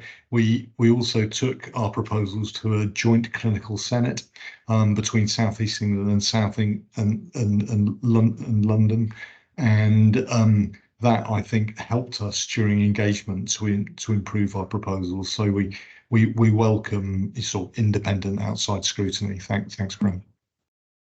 Thanks for that. Yvette? Thank you. I'm Councillor Yvette Hopley. I'm the Cabinet Member for Health and Adult Social Care in Croydon. Perhaps I should have declared an interest at the beginning. I'm also the Vice Chairman of the South East Cancer Help Centre, which gives support to families who have cancer. In all of this, I think the key objective has to be to give that wraparound sort of support to families who will be using whichever of the options that come forward. And you know, it's quite difficult when you've got a sick child to travel anywhere under any circumstances. And I noticed that the you're expecting people to travel in with children into the centre of London, or to St George's, whichever one is the choice after the your preferred choice is Evelina, which of course is in the centre of London, and the cost of families who would be otherwise perhaps taking hotel accommodation and other rental accommodation, because cancer treatments are quite often lengthy, is going to be quite costly. So one of my questions is, you know, how they're going to really be supported in that wraparound service in wherever that choice is, other than with transport costs, but with accommodation costs. The other point is about the neurosurgery and the support that comes from St George's. They've got an excellent neurosurgery there. Family have used that. I've had a family member use it. And secondary cancers quite often present with neurological problems for children. So it's a question really about having if you are at Evelina, how would that be seen in terms of some of the co-location of staffing from neurological departments that might come into Evelina, or would the child then have to transfer to St George's, because it's not unusual for secondary cancers. I'm not a doctor, but to present elsewhere or perhaps within the brain, and therefore regardless of whether you had a co-located intensive care unit, the expertise would then have to come from neurology. Okay. I've got lots of questions, but I'll stick Thanks, with two. Yvette. So Thank you. we'll take those 2 questions then. Thanks. Yeah, I'll try and answer them quite briefly because I can see there are 5 hands up already. So on the first one, both potential sites have got robust arrangements for patients, parents to stay overnight when their children are sick. They both going to give access to preferential parking for parents who travel by car, and there are, to be honest, not as good as I'd like them to be, arrangements everywhere to support parents who've got hardship and to help with travel costs. And the state provision for people like that is probably not as generous as I would like it to be, but that's probably another argument. There is a lot of support, and the Marsden do this, and both hospitals have active patient charities.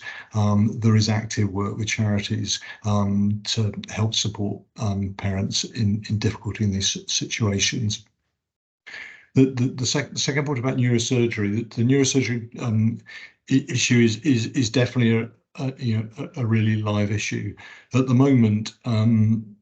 Depends quite how you measure it, but around a quarter to a third of neurosurgery takes place at St George's, but up to 3/4 of neurosurgery currently takes place at King's, and that includes the most complex cases. That arrangement, that split between St George's and King's would remain whether we cite the Cancer Treatment Centre at George's or at Evelina. Luckily, it's very rare for people to have an emergency as an inpatient requires an immediate intervention from a neurosurgeon. It's probably something that happens, 2 or 3 times a year. It's really important for the people it happens to. We are confident that if it was at Evelina, we have a robust arrangement in those sort of dire emergencies that a neurosurgeon from King's could come across and look after the patient promptly. For planned surgery, it would still take place at King's or George's, wherever the PTC ends up. Thanks. Thanks for that. Alyssa? Thank you. Alyssa from South West London Health Watch. I just want to seek assurance. In the presentation we just heard, we heard about the mitigation strategies that are being put in place at both potential sites around travel and involvement in research. And I just want to make sure that in the actual consultation where you're going out with the public, the differences between the sites are being highlighted, because I think that's very important for people to understand it in terms of being able to properly weigh in on which site they think would be better. Thank you. Yeah, we'll try and do that. Thanks. That's really helpful. Thank you. Saba? Thanks, it's been answered in part. And I was feeling hang on just 1 second, Saba. There's some background interference. I'm not sure what happened there. Okay, it stopped. Thank you. Try again. No worries. It's more of quite a short question, but it's been answered in part already. But it's just understanding to what level of detail we've looked at, how much support we will be providing to families, how it will fit in with any other benefits package they may be receiving. They may have to take time off work, etc. They may not necessarily be working. They may leave work entirely just to look after their children. So it's just to understand what level of granularity that's been looked at and how much we will be supporting them, because obviously everything has a limit. And what does that limit look like? I'll hand it over to Elsa because I think you're probably sick of my voice, but Elsa. My colleague Catherine is also on the call. She's been leading our public. She's a consultant in public health and has been leading our integrated impact assessment on this. So may want to add, yeah. but certainly this area is a real priority for us, and through the implementation phase, so we'll have around 2.5 years after we make this decision, we will have the opportunity to build on everything we know about in terms of some of the concerns and risks and issues that people have, to make really detailed implementation plans and put as much support in place for people as possible. So that will be a priority, and both trusts have committed to doing lots of detailed work on that in the coming period. Catherine, did you want to add on any specifics? Yes, I know you've done. To say hello everyone. Just to say, in formulating our interim impact assessment, it is still interim, and we will be updating it with findings from the consultation.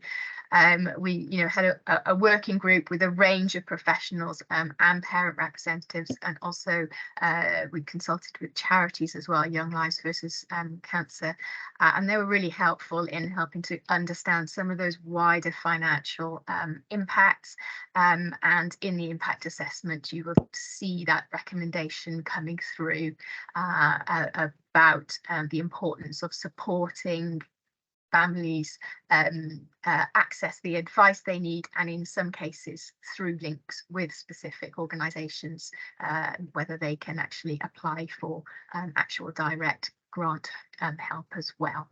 And both potential providers have committed to putting these into implementation should they be the chosen provider. That's good to know. Thank you. Piers? Thanks. I've perhaps got two questions, and perhaps the first one is for Chris, and maybe the second one might be for our colleagues at the Royal Marsden. First one is there an avoidable risk if the service goes to Evelina rather than St George's? Because there is an accepted risk to broader paediatric services in South West London if the PCT moves to Evelina. So I just wonder why the impact of this isn't being considered more explicitly as part of the decision-making process, rather than considered in detail only after this decision is made. And perhaps the sort of question for the Royal Marsden is that the London and South East Clinical Senate Review made a specific recommendation about consideration of the incorporation of the Royal Marsden brand in the identity of future service provision. And I think this is something actually that Mike Richards mentioned in his original report back in January 2020, that he saw that trusts were willing to explore a Royal Marsden app model, and I just wonder whether this is something that Royal Marsden are considering. So I'll Thanks, Chris. Do you want to take the first one? Yeah, I'll take the first bit. So we have thought quite hard about the knock-on effects on St George's, and there's been quite a lot of talk about that. This is a really important service. It isn't a massively large service, and using numbers that are in the public domain, there are fewer than 200 patients a year who are looked after at St George's in the service, and around 60,000 children a year are looked after in total at St George's. So it oughtn't to destabilise the rest of the services. I think there are some exceptions to that, which is complex surgery in non-cancer. And we will have to work hard in implementation, if it doesn't go to St George's, in making sure we preserve complex cancer for complex surgery, which isn't for cancer. We commission that activity, and so we have no intention whatsoever of decommissioning it, but there is a bit about the workforce, and we want the current workforce that deliver cancer surgery and also other surgery to continue to deliver the other surgery at St George's, and we'll work very hard with St George's to make sure that's the case. one of the really sad things that's going on at the moment is there's an enormous surgical waiting list for adults and for children. It's grown over the last 10 or 13 years, and so there is plenty of work for those surgeons to do, and it is quite normal practice for surgeons who do complex work in cancer and complex other work to have split contracts between often the Marsden and a host trust. So in Callie's territory in Chelsea, a lot of people work at Chelsea and Westminster or Imperial on non-cancer work, and at Sutton a lot of people work at St George's or Epsom St Helier on non-cancer work, and work at the Marsden on cancer. So if it's well managed by us and St George's, in the event of St George's not having the service, we've got sort of leadership responsibility to protect St George's services, which are really important to the local population and the wider population out into Surrey. Thanks. I'll leave the other bit to Callie. And can I say thank you, Callie, for coming along and joining us for this item. Callie's the Chief Executive of the Royal Marsden Trust. So over to you for the second question. Thanks very much, Ruth. Well, just to say that we are open to the model that works best for parents, children and staff. So we have discussed an RMH Act model with both providers. I think step one is for the location to be chosen. I think the issue for the Marsden is that we would not take something on under our brand unless we were welcome by the chosen provider, because it is a more complicated model if you're trying to integrate that with the either more fully at St George's or newly with the Evelina. And there also the question about making sure we could actually be responsible for the governance of what is a very sort of complex inpatient service. So there are some steps to go through, but we are open to that discussion once the location is chosen. Thank you. Thanks for that. And Peter. Hello, I'm Councillor Peter McCabe. I'm the Cabinet Member for Health and Adult Social Care for the London Borough of Merton. And I wrote to Chris about this quite early on, and he very kindly agreed to meet me. We met on the 15th of August, and he was extremely generous with his time and gave me a very detailed explanation because I had raised concerns. One of the concerns was that St George's has 25 years experience of delivering an excellent service. And when I am employing somebody or commissioning some work, experience is one of the factors that should be given very good greater weighting. And I don't think that sufficient weighting has been given to that experience, and I can't understand that. The second thing is we had a lengthy discussion about the respective costs of these two sites. And I think Chris acknowledged, but we can check with him if that's still the case, that the bid for the Evelina was more expensive. But he also revealed that some of that was being offset by a £10 million donation from the hospital charity. Now, I have to say that I mean, in relation to the first point, is St George's going to suffer? Piers has already asked that question, but I'm very concerned on behalf of our community that that shouldn't happen. And secondly, when did value for money not play an important part in NHS decisions?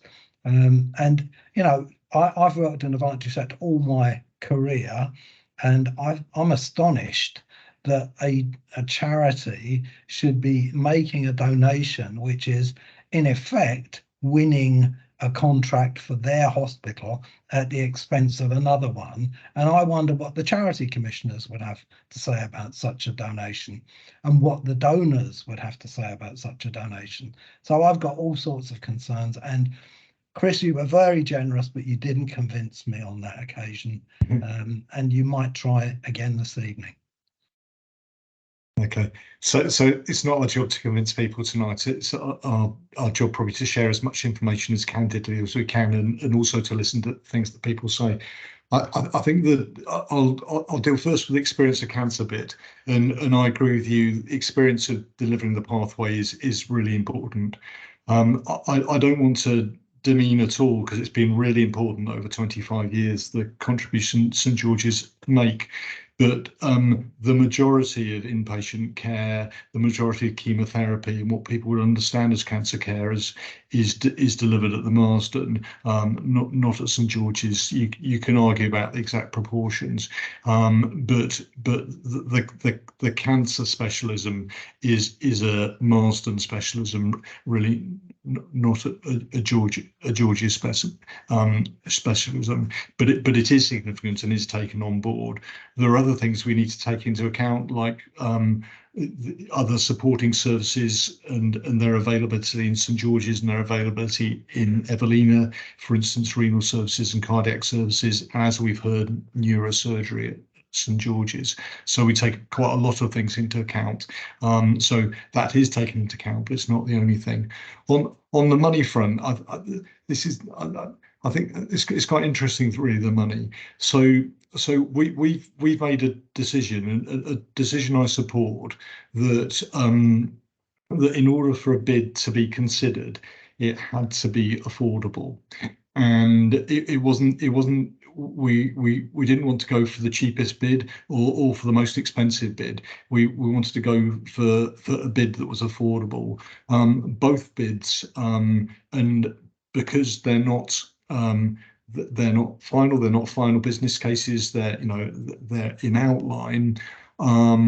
Deliver care into the future at a rate that is affordable to the health service, and the revenue costs of both bids, although it's not exactly comparing apples with apples, are broadly the same. You're right, Peter, that the capital costs of the Evelina bid are a little higher.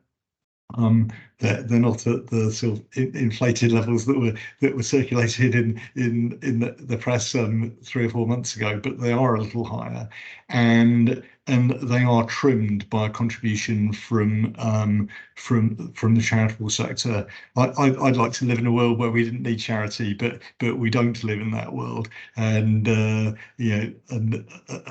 number of us here are helped in the NHS by the subsidisation we get from charity, and I think that's the real world, not an ideal world. I slightly regret it, but that's the world we live in, and I think we have to take opportunities where we can on that. Thanks.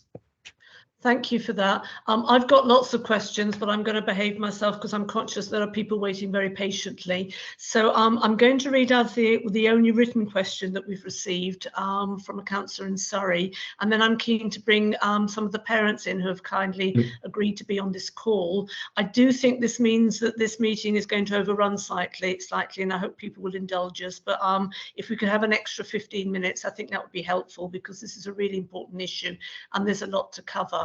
The written question that we've received is from Councillor Trevor Hogg, who is chair of Surrey Adults and Health Scrutiny Committee. He's also on the Joint Health Scrutiny Committee for Surrey. He's asking whether any detailed studies have been carried out of the impact of the two alternatives on Southampton, on the treatment centre there, as in his view it seems certain that many parents from Surrey and Sussex would choose to go to Southampton rather than driving in to Tooting or to central London. So he's asking if any detailed studies been carried out, and if not, do you intend to carry out a study on the impact of the Southampton treatment centre? And if the study of the impact on this centre indicates that the impact is material, what actions will you take to ensure that it has appropriate capacity and resources? He believes that there are already some considerable concerns within the Southampton Trust around this. He's also asking about some more details of support package that you'll put in place for parents. I think that has been covered slightly to some extent by one of the questions already, and I'm sure that if Councillor Hogg wants to contact you directly, you can go into more detail. But could you talk about the impact on Southampton?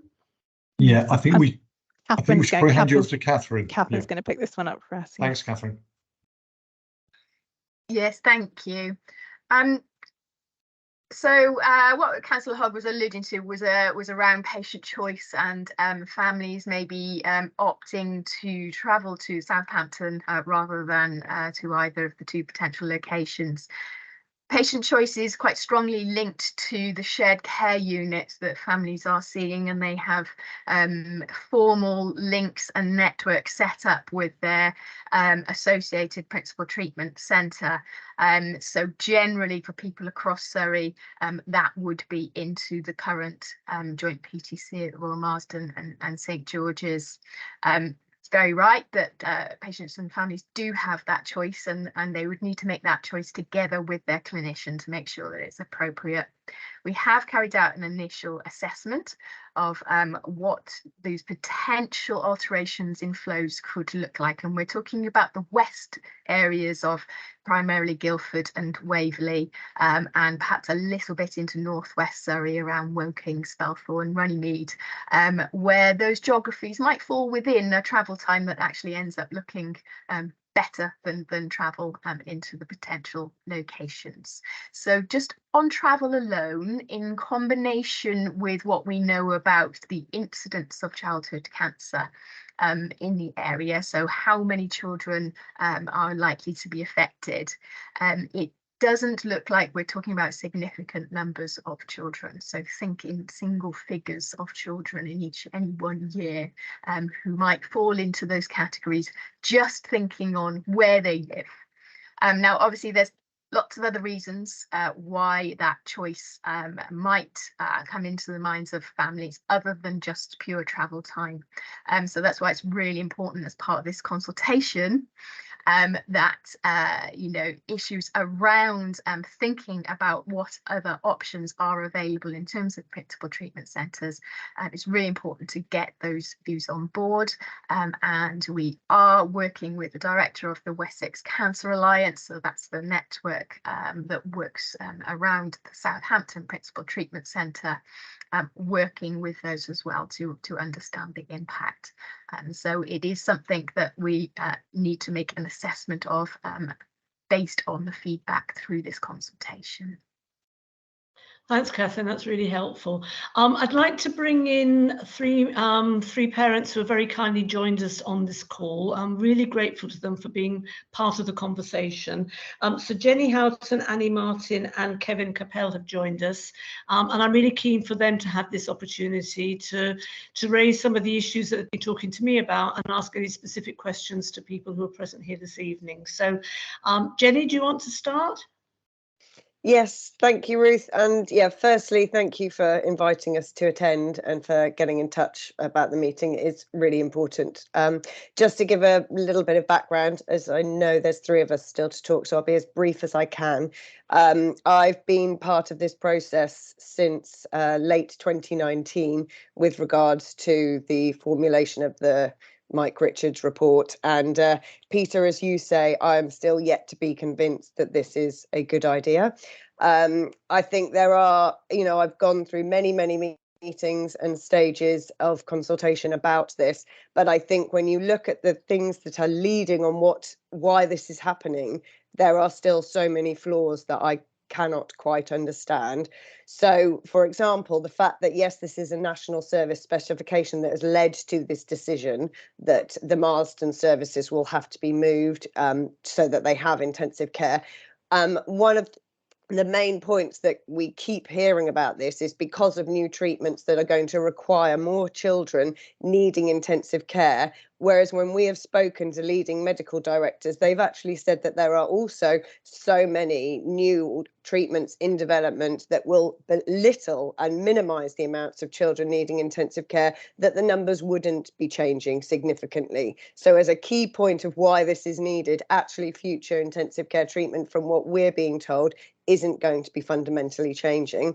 And a second point is, based on the data that is used in the consultation from 2019 and 2020, we are looking at a percentage of around 3% of children who use the intensive care services. And actually, when you look at the 2023 data that's being used, actually it's even less than that. So whilst I'm aware that they can fluctuate, we are talking a tiny percentage, and I'm not belittling those patients and families that have to go through that transfer.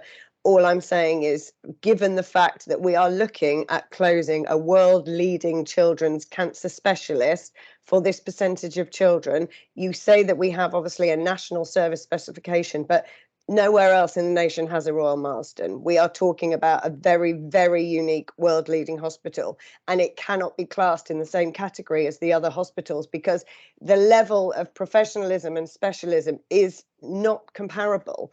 And the fact that it could even be considered that the Evelina is a front runner when it has no children's cancer specialists, its service is absurd, in my opinion. Also, the fact that we're talking about in theory, this is solving a huge problem. It is not. This is not creating a single site solution. We still, as you all are aware, there are huge amounts of co-location services being required, not to mention the amount of people that have the day appointments and would require. So even in the consultation document, this can add up to near on 8,000 days and visits to hospital of patients and their families travelling to hospitals that are not using intensive care, but are still part of this service, are still hugely worried about their children being in treatment. And the impact on these families is vast. One thing I did also want to highlight, because I know obviously Annie and Kevin have very important points to make as well, but one of the things we keep being told is that they are desperate. Everybody wants to hear quotes from parents and get the feedback. And so I just thought it would be interesting to hear the parents that I've heard from who are Royal Marsden parents. I obviously am a parent of a child who was treated so insanely well. I owe the Royal Marsden everything. I've never experienced anything like it in my life, but my son was treated at the Royal Marsden and St George's. And for anybody who has gone through that, you will never forget what has happened, and you will remember every stage of that treatment. So for a few quotes, I thought it might just be interesting to hear that, because not one parent I've heard from thinks this is a good idea. Not one parent, including those whose children had to be transferred, not one agrees that this should be happening. And I'm looking at a couple of quotes here to say, I'm one of the fortunate parents whose child finished treatments over 10 years ago. We started at St George's and then had 3 years of treatment at the Marsden. We're in the southeast. It was a grueling 2-hour journey with a neutropenic child. The thought of having to do that journey even further fills me with horror. The Marsden and our shared care hospital made the horror of it all bearable. What can I do to put forward my support to keep the services at the Marsden? Other people saying we need to complete the questionnaire, we need our voices added so that we are listened to.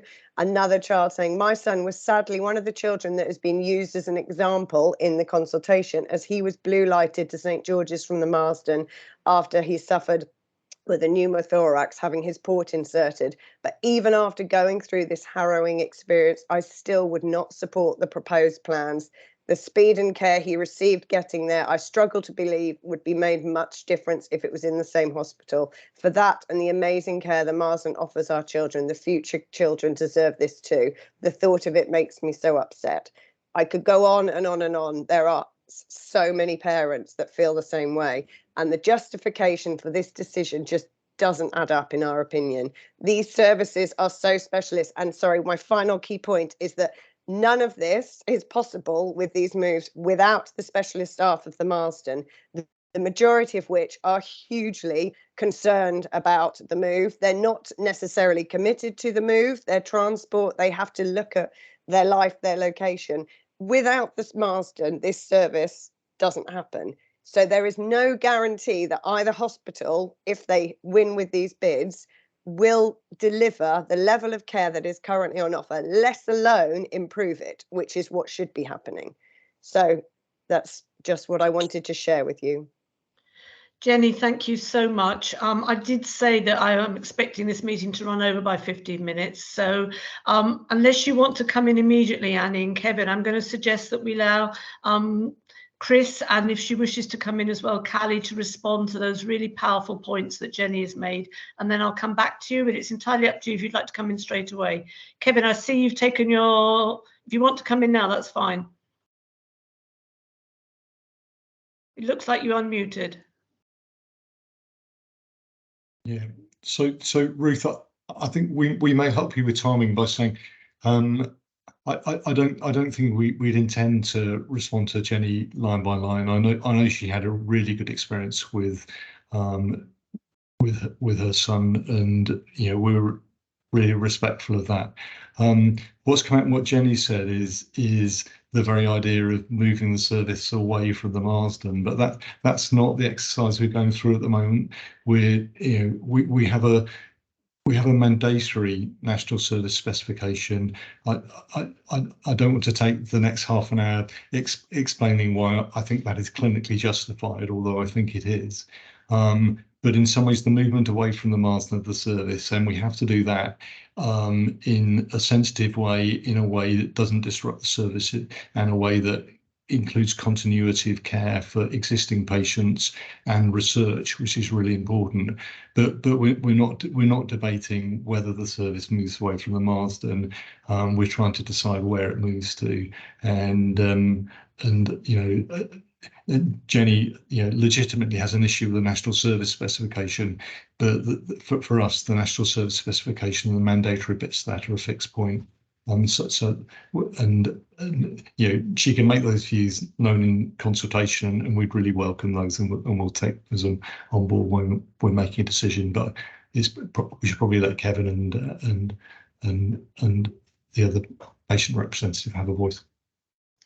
And I hear what you say, Chris, but I also understand where Jenny's coming from. I mean, I will declare quite openly that I've been treated for breast cancer on 2 separate occasions at the Marsden. So I absolutely hear what you say, Jenny, the level of care that you get, clinical care, but also that emotional wraparound support that you get is absolutely unique. And I think we all would recognise that most definitely.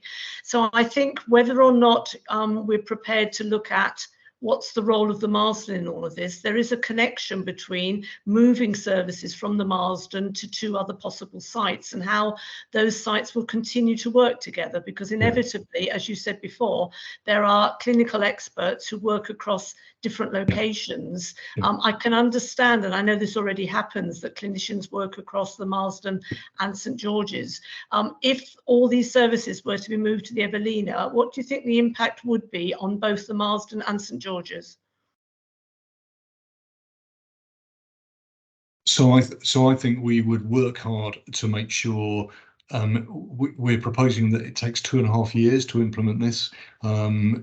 Callie has been really helpful about talking about the theoretical ways in which we do this, but in fact the practical side of making sure we don't damage other organisations, the Marsden, or if it doesn't go to St George's, really have to be made after we've made a decision, and carefully with either Evelina and the Marsden or St George's and the Marsden working really closely together.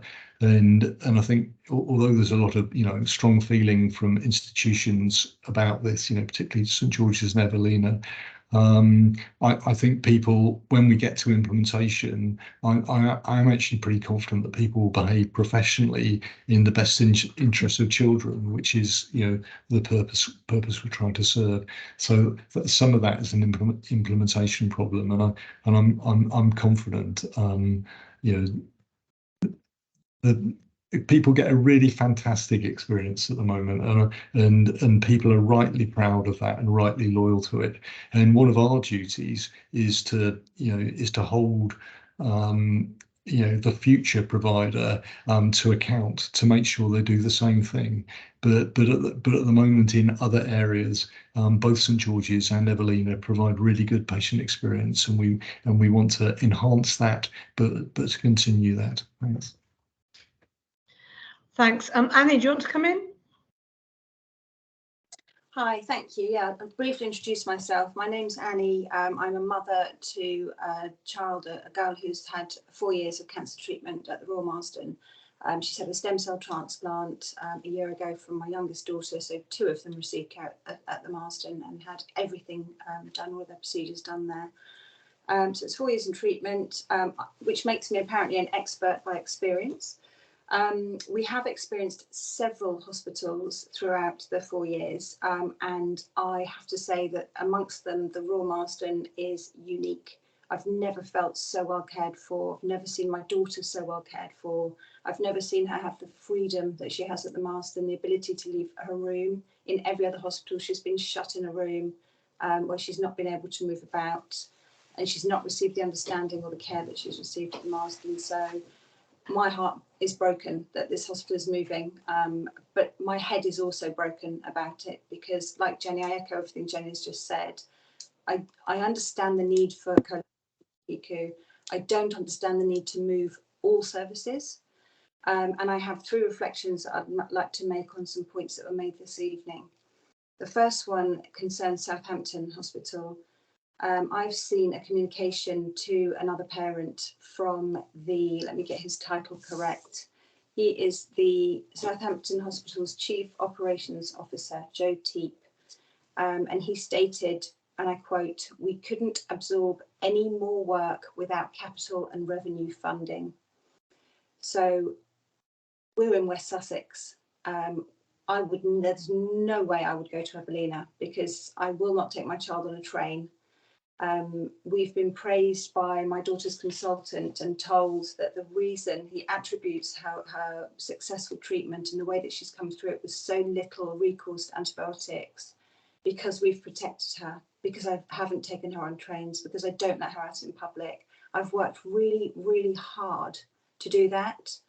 And then to be told that I can access my daughter's future cancer treatment, which she very well may need, by train, is a massive insult, a massive insult. I won't do it. I will not take my child on a train, because I lose all control over the germ control when she's neutropenic, which is a lot. The second thing I just want to reflect on is a quote, something that Chris, you just said, and I quote again, "The cancer specialism is not at St George's, it's at Royal Marsden." When my daughter was diagnosed, she was admitted directly to St George's for 2 weeks. I'd like to ask why she was admitted there if the cancer specialism is not at St George's, because that means she was sent to the wrong hospital. She was treated brilliantly at St George's. She was treated by Royal Marsden doctors and nurses at St George's. I would beg to differ and say that the specialism is there. It is there, and it has been there for years. They work very closely with the Marsden to ensure that the specialism is there. And then my third and final point it really goes back to the Evelina, the access to the Evelina.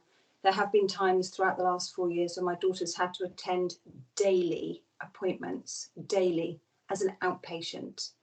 At the Marsden, I jump in my car. My local POSCU, these amazing POSCUs, is of the lowest level.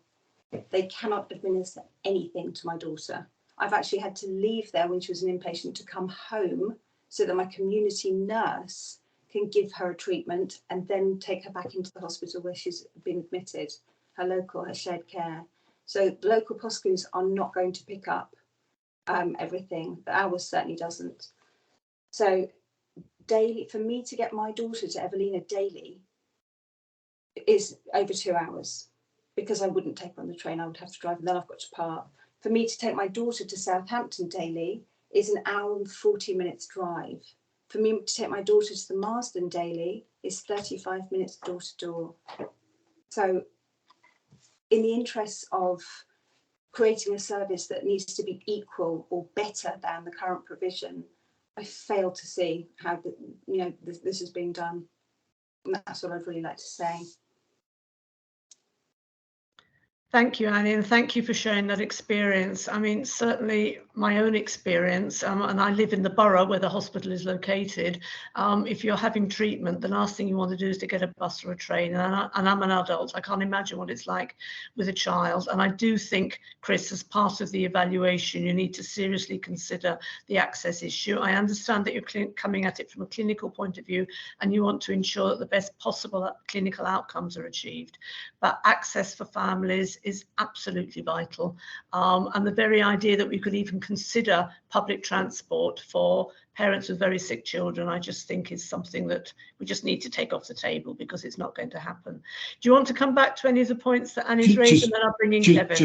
Just really briefly. At the moment, 75 to 80% of people come by car, but some people do come by public transport, and they do it in special circumstances when they're not, wildly neutropenic, and when it's appropriate. We've done assumptions for 50%, for higher percentages, and in fact for no patients coming on public transport, to see whether it affects our evaluation, and in fact it hasn't affected our evaluation. But we do need to make sure that the sickest children either have car parking available or get, as they do now, transfer from their local hospital to the PTC using safe forms of hospital transport as well as private cars. I think there are obviously bits of the population we serve, and we serve a very large population for whom the journey to Sutton is much easier than the journey to either to Tooting or to Evelina. But actually, we do serve a very wide geography, and there are people in southeast London and the Thames Estuary in Kent for whom we could make opposite arguments. So we do need to look at the whole population, not just some bits of the population. The issue of transport is important. As we said in evaluation, we put 36% of our points into essentially into quality, which was outcomes, and so the best chance of survival, which is the most important thing for children. The second most important thing was the experience of patients and families and staff, and transport was an important factor in that. But it is a factor that determines patient experience. It's a really important factor. It is not the only factor. And the last thing I'll say is the PTC for the north of London and much of Hertfordshire, Bedfordshire, Essex, and bits of Buckinghamshire is at Great Ormond Street, and Great Ormond Street is also a central London site, has similar access issues as other central London hospitals, and delivers really excellent outcomes and very good patient experience and real loyalty from people who've experienced that. So it is. The experience currently delivered at the Marsden is fantastic and is really special, but it's not impossible to deliver a really good patient experience other places, and it's part of our job, if it's at St George's or if it's at Evelina, to really hold people to account to make sure they deliver a really excellent patient experience. And we'd like people, like Annie and Jenny, to help us in putting together the ingredients that make and other patient and patient voices to help us put together a package that makes sure we preserve that excellent experience which we really value and respect. Thanks.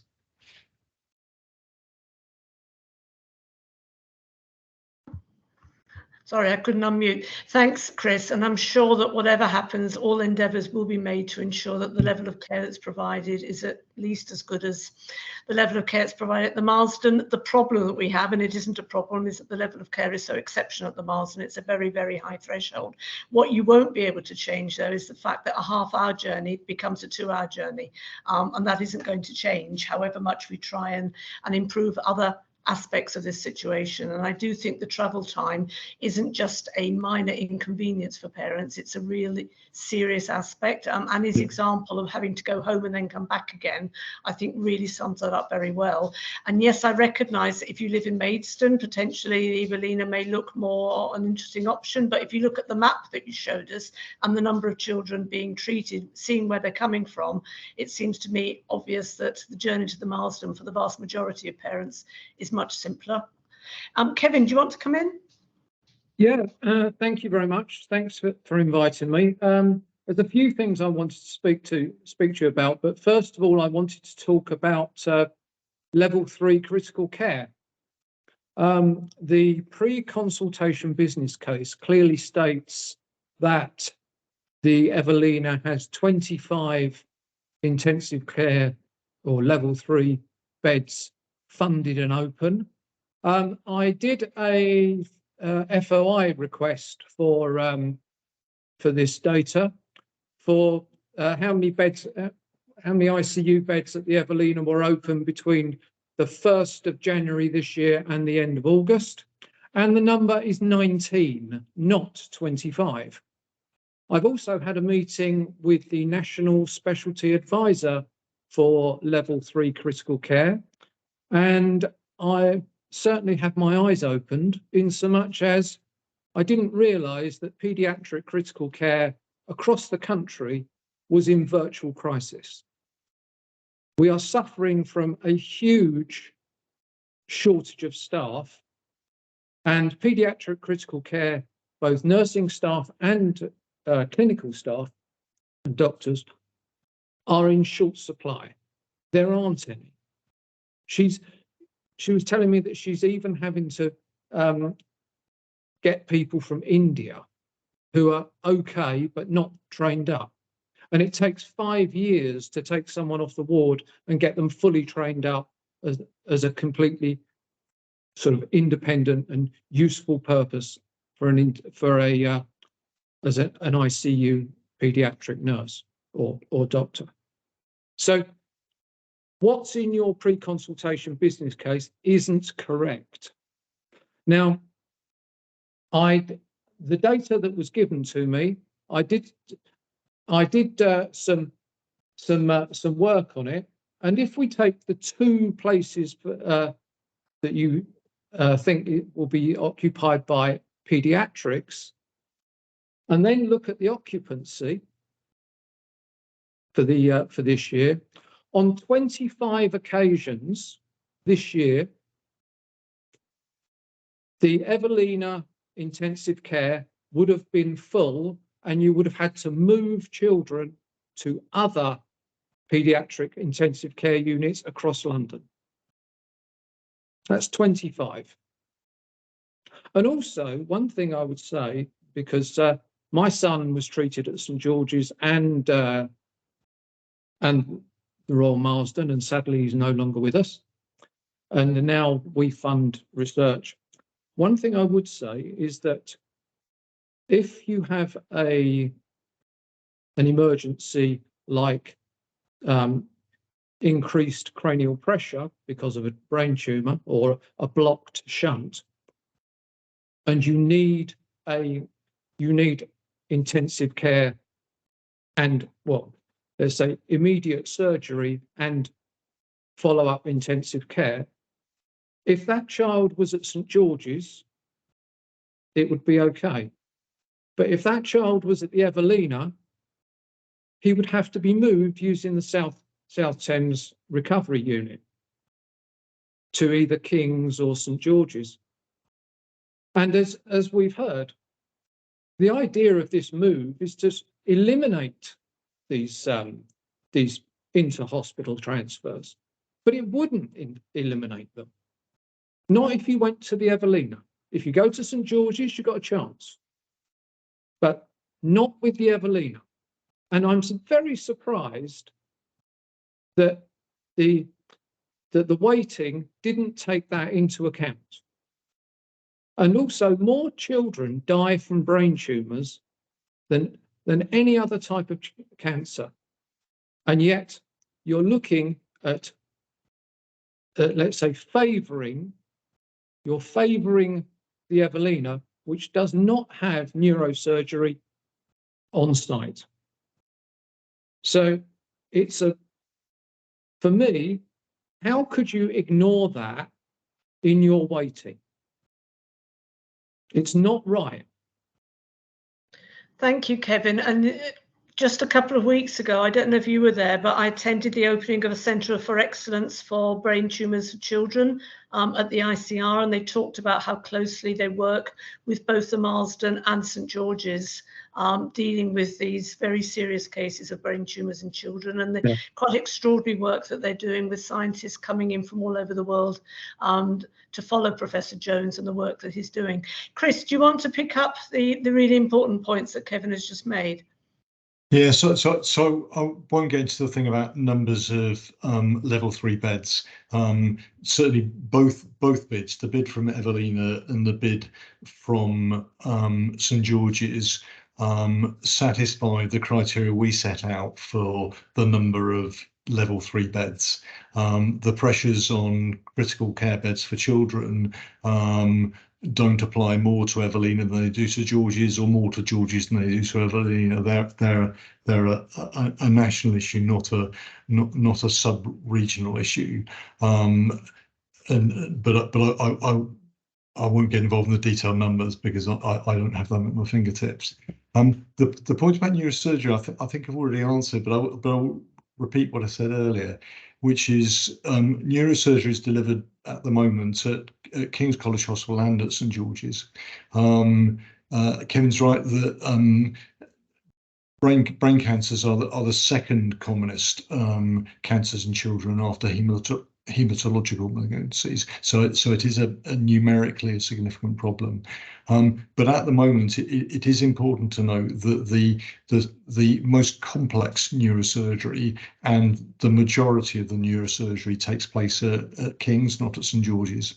And in the future, wherever the PTC is, whether it's at St George's or at Evelina, that arrangement will continue. So the more complex work will still go to King's. We have analysed. We've got figures from St George's about the number of times that people need inpatients need emergency neurosurgery, and it's a very low number. It depends a bit how you count it, but it's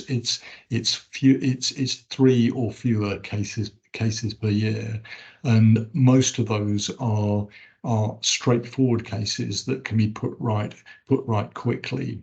And one of the absolute requirements for PTC is there does need to be an arrangement whereby where neurosurgical emergencies that require a quick fix can be dealt with straight away. And there will be an arrangement at St George's because they have on-site neurosurgeons, or at Evelina for King's College Hospital surgeons to come across and use the highly specialised paediatric theatres to deal with immediate emergencies, and then more complex and less urgent stuff can be done either at most likely at King's, but possibly at St George's. And the neurosurgery issue is important and was considered in the evaluation, but there were other co-located highly specialist services which were also considered. And for balance, the kidney services are much more sophisticated at Evelina than they are at St George's, and the heart services are much more sophisticated, and very, very sick children on intensive care units often have kidney and cardiac complications, and so they also need to be taken into account as well as the neurosurgical issues. Thanks. Thanks, Chris. And I'm conscious of time. This is the beginning of a conversation. The consultation period has only just opened and will be carrying on until the middle of December. So there'll be many opportunities to carry on having these conversations. Callie, I hope you'll take back to your team the fact that the very strong message that we are so appreciative of the services, of the level of care that we all receive at the Marsden. And that's what makes this conversation so very difficult, because in the midst of the distress and the grief about discovering that your child is suffering from cancer, one of the points of hope is very much the way that patients, children and adults are treated at the Marsden. And I hope you'll take back the compliments and the praise that we've been bestowing on your hospital, because it really is very special. I'd like to thank everyone that's taken part in the conversation this evening. There are going to be lots of other opportunities in the next 3 months to carry on having this conversation. The Joint Health Scrutiny Committee has set up a specific subcommittee for this, but there will be other opportunities within our boroughs and presumably outside of South West London as well. well to carry on having this conversation. So we're being asked to note the work undertaken so far, the purpose of the public consultation and next steps, which I'm going to take as read.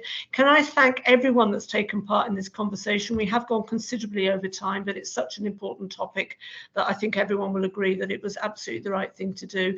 Thank you for those of us that have come along specifically for this final item, and in particular, can I thank the three of you, Jenny, Annie and Kevin, for coming along and helping us understand the impact on families, helping us through your voices understand the very real concerns that parents have, and how we have to address them and ensure that the outcome of this consultation is the best possible outcome for everyone concerned.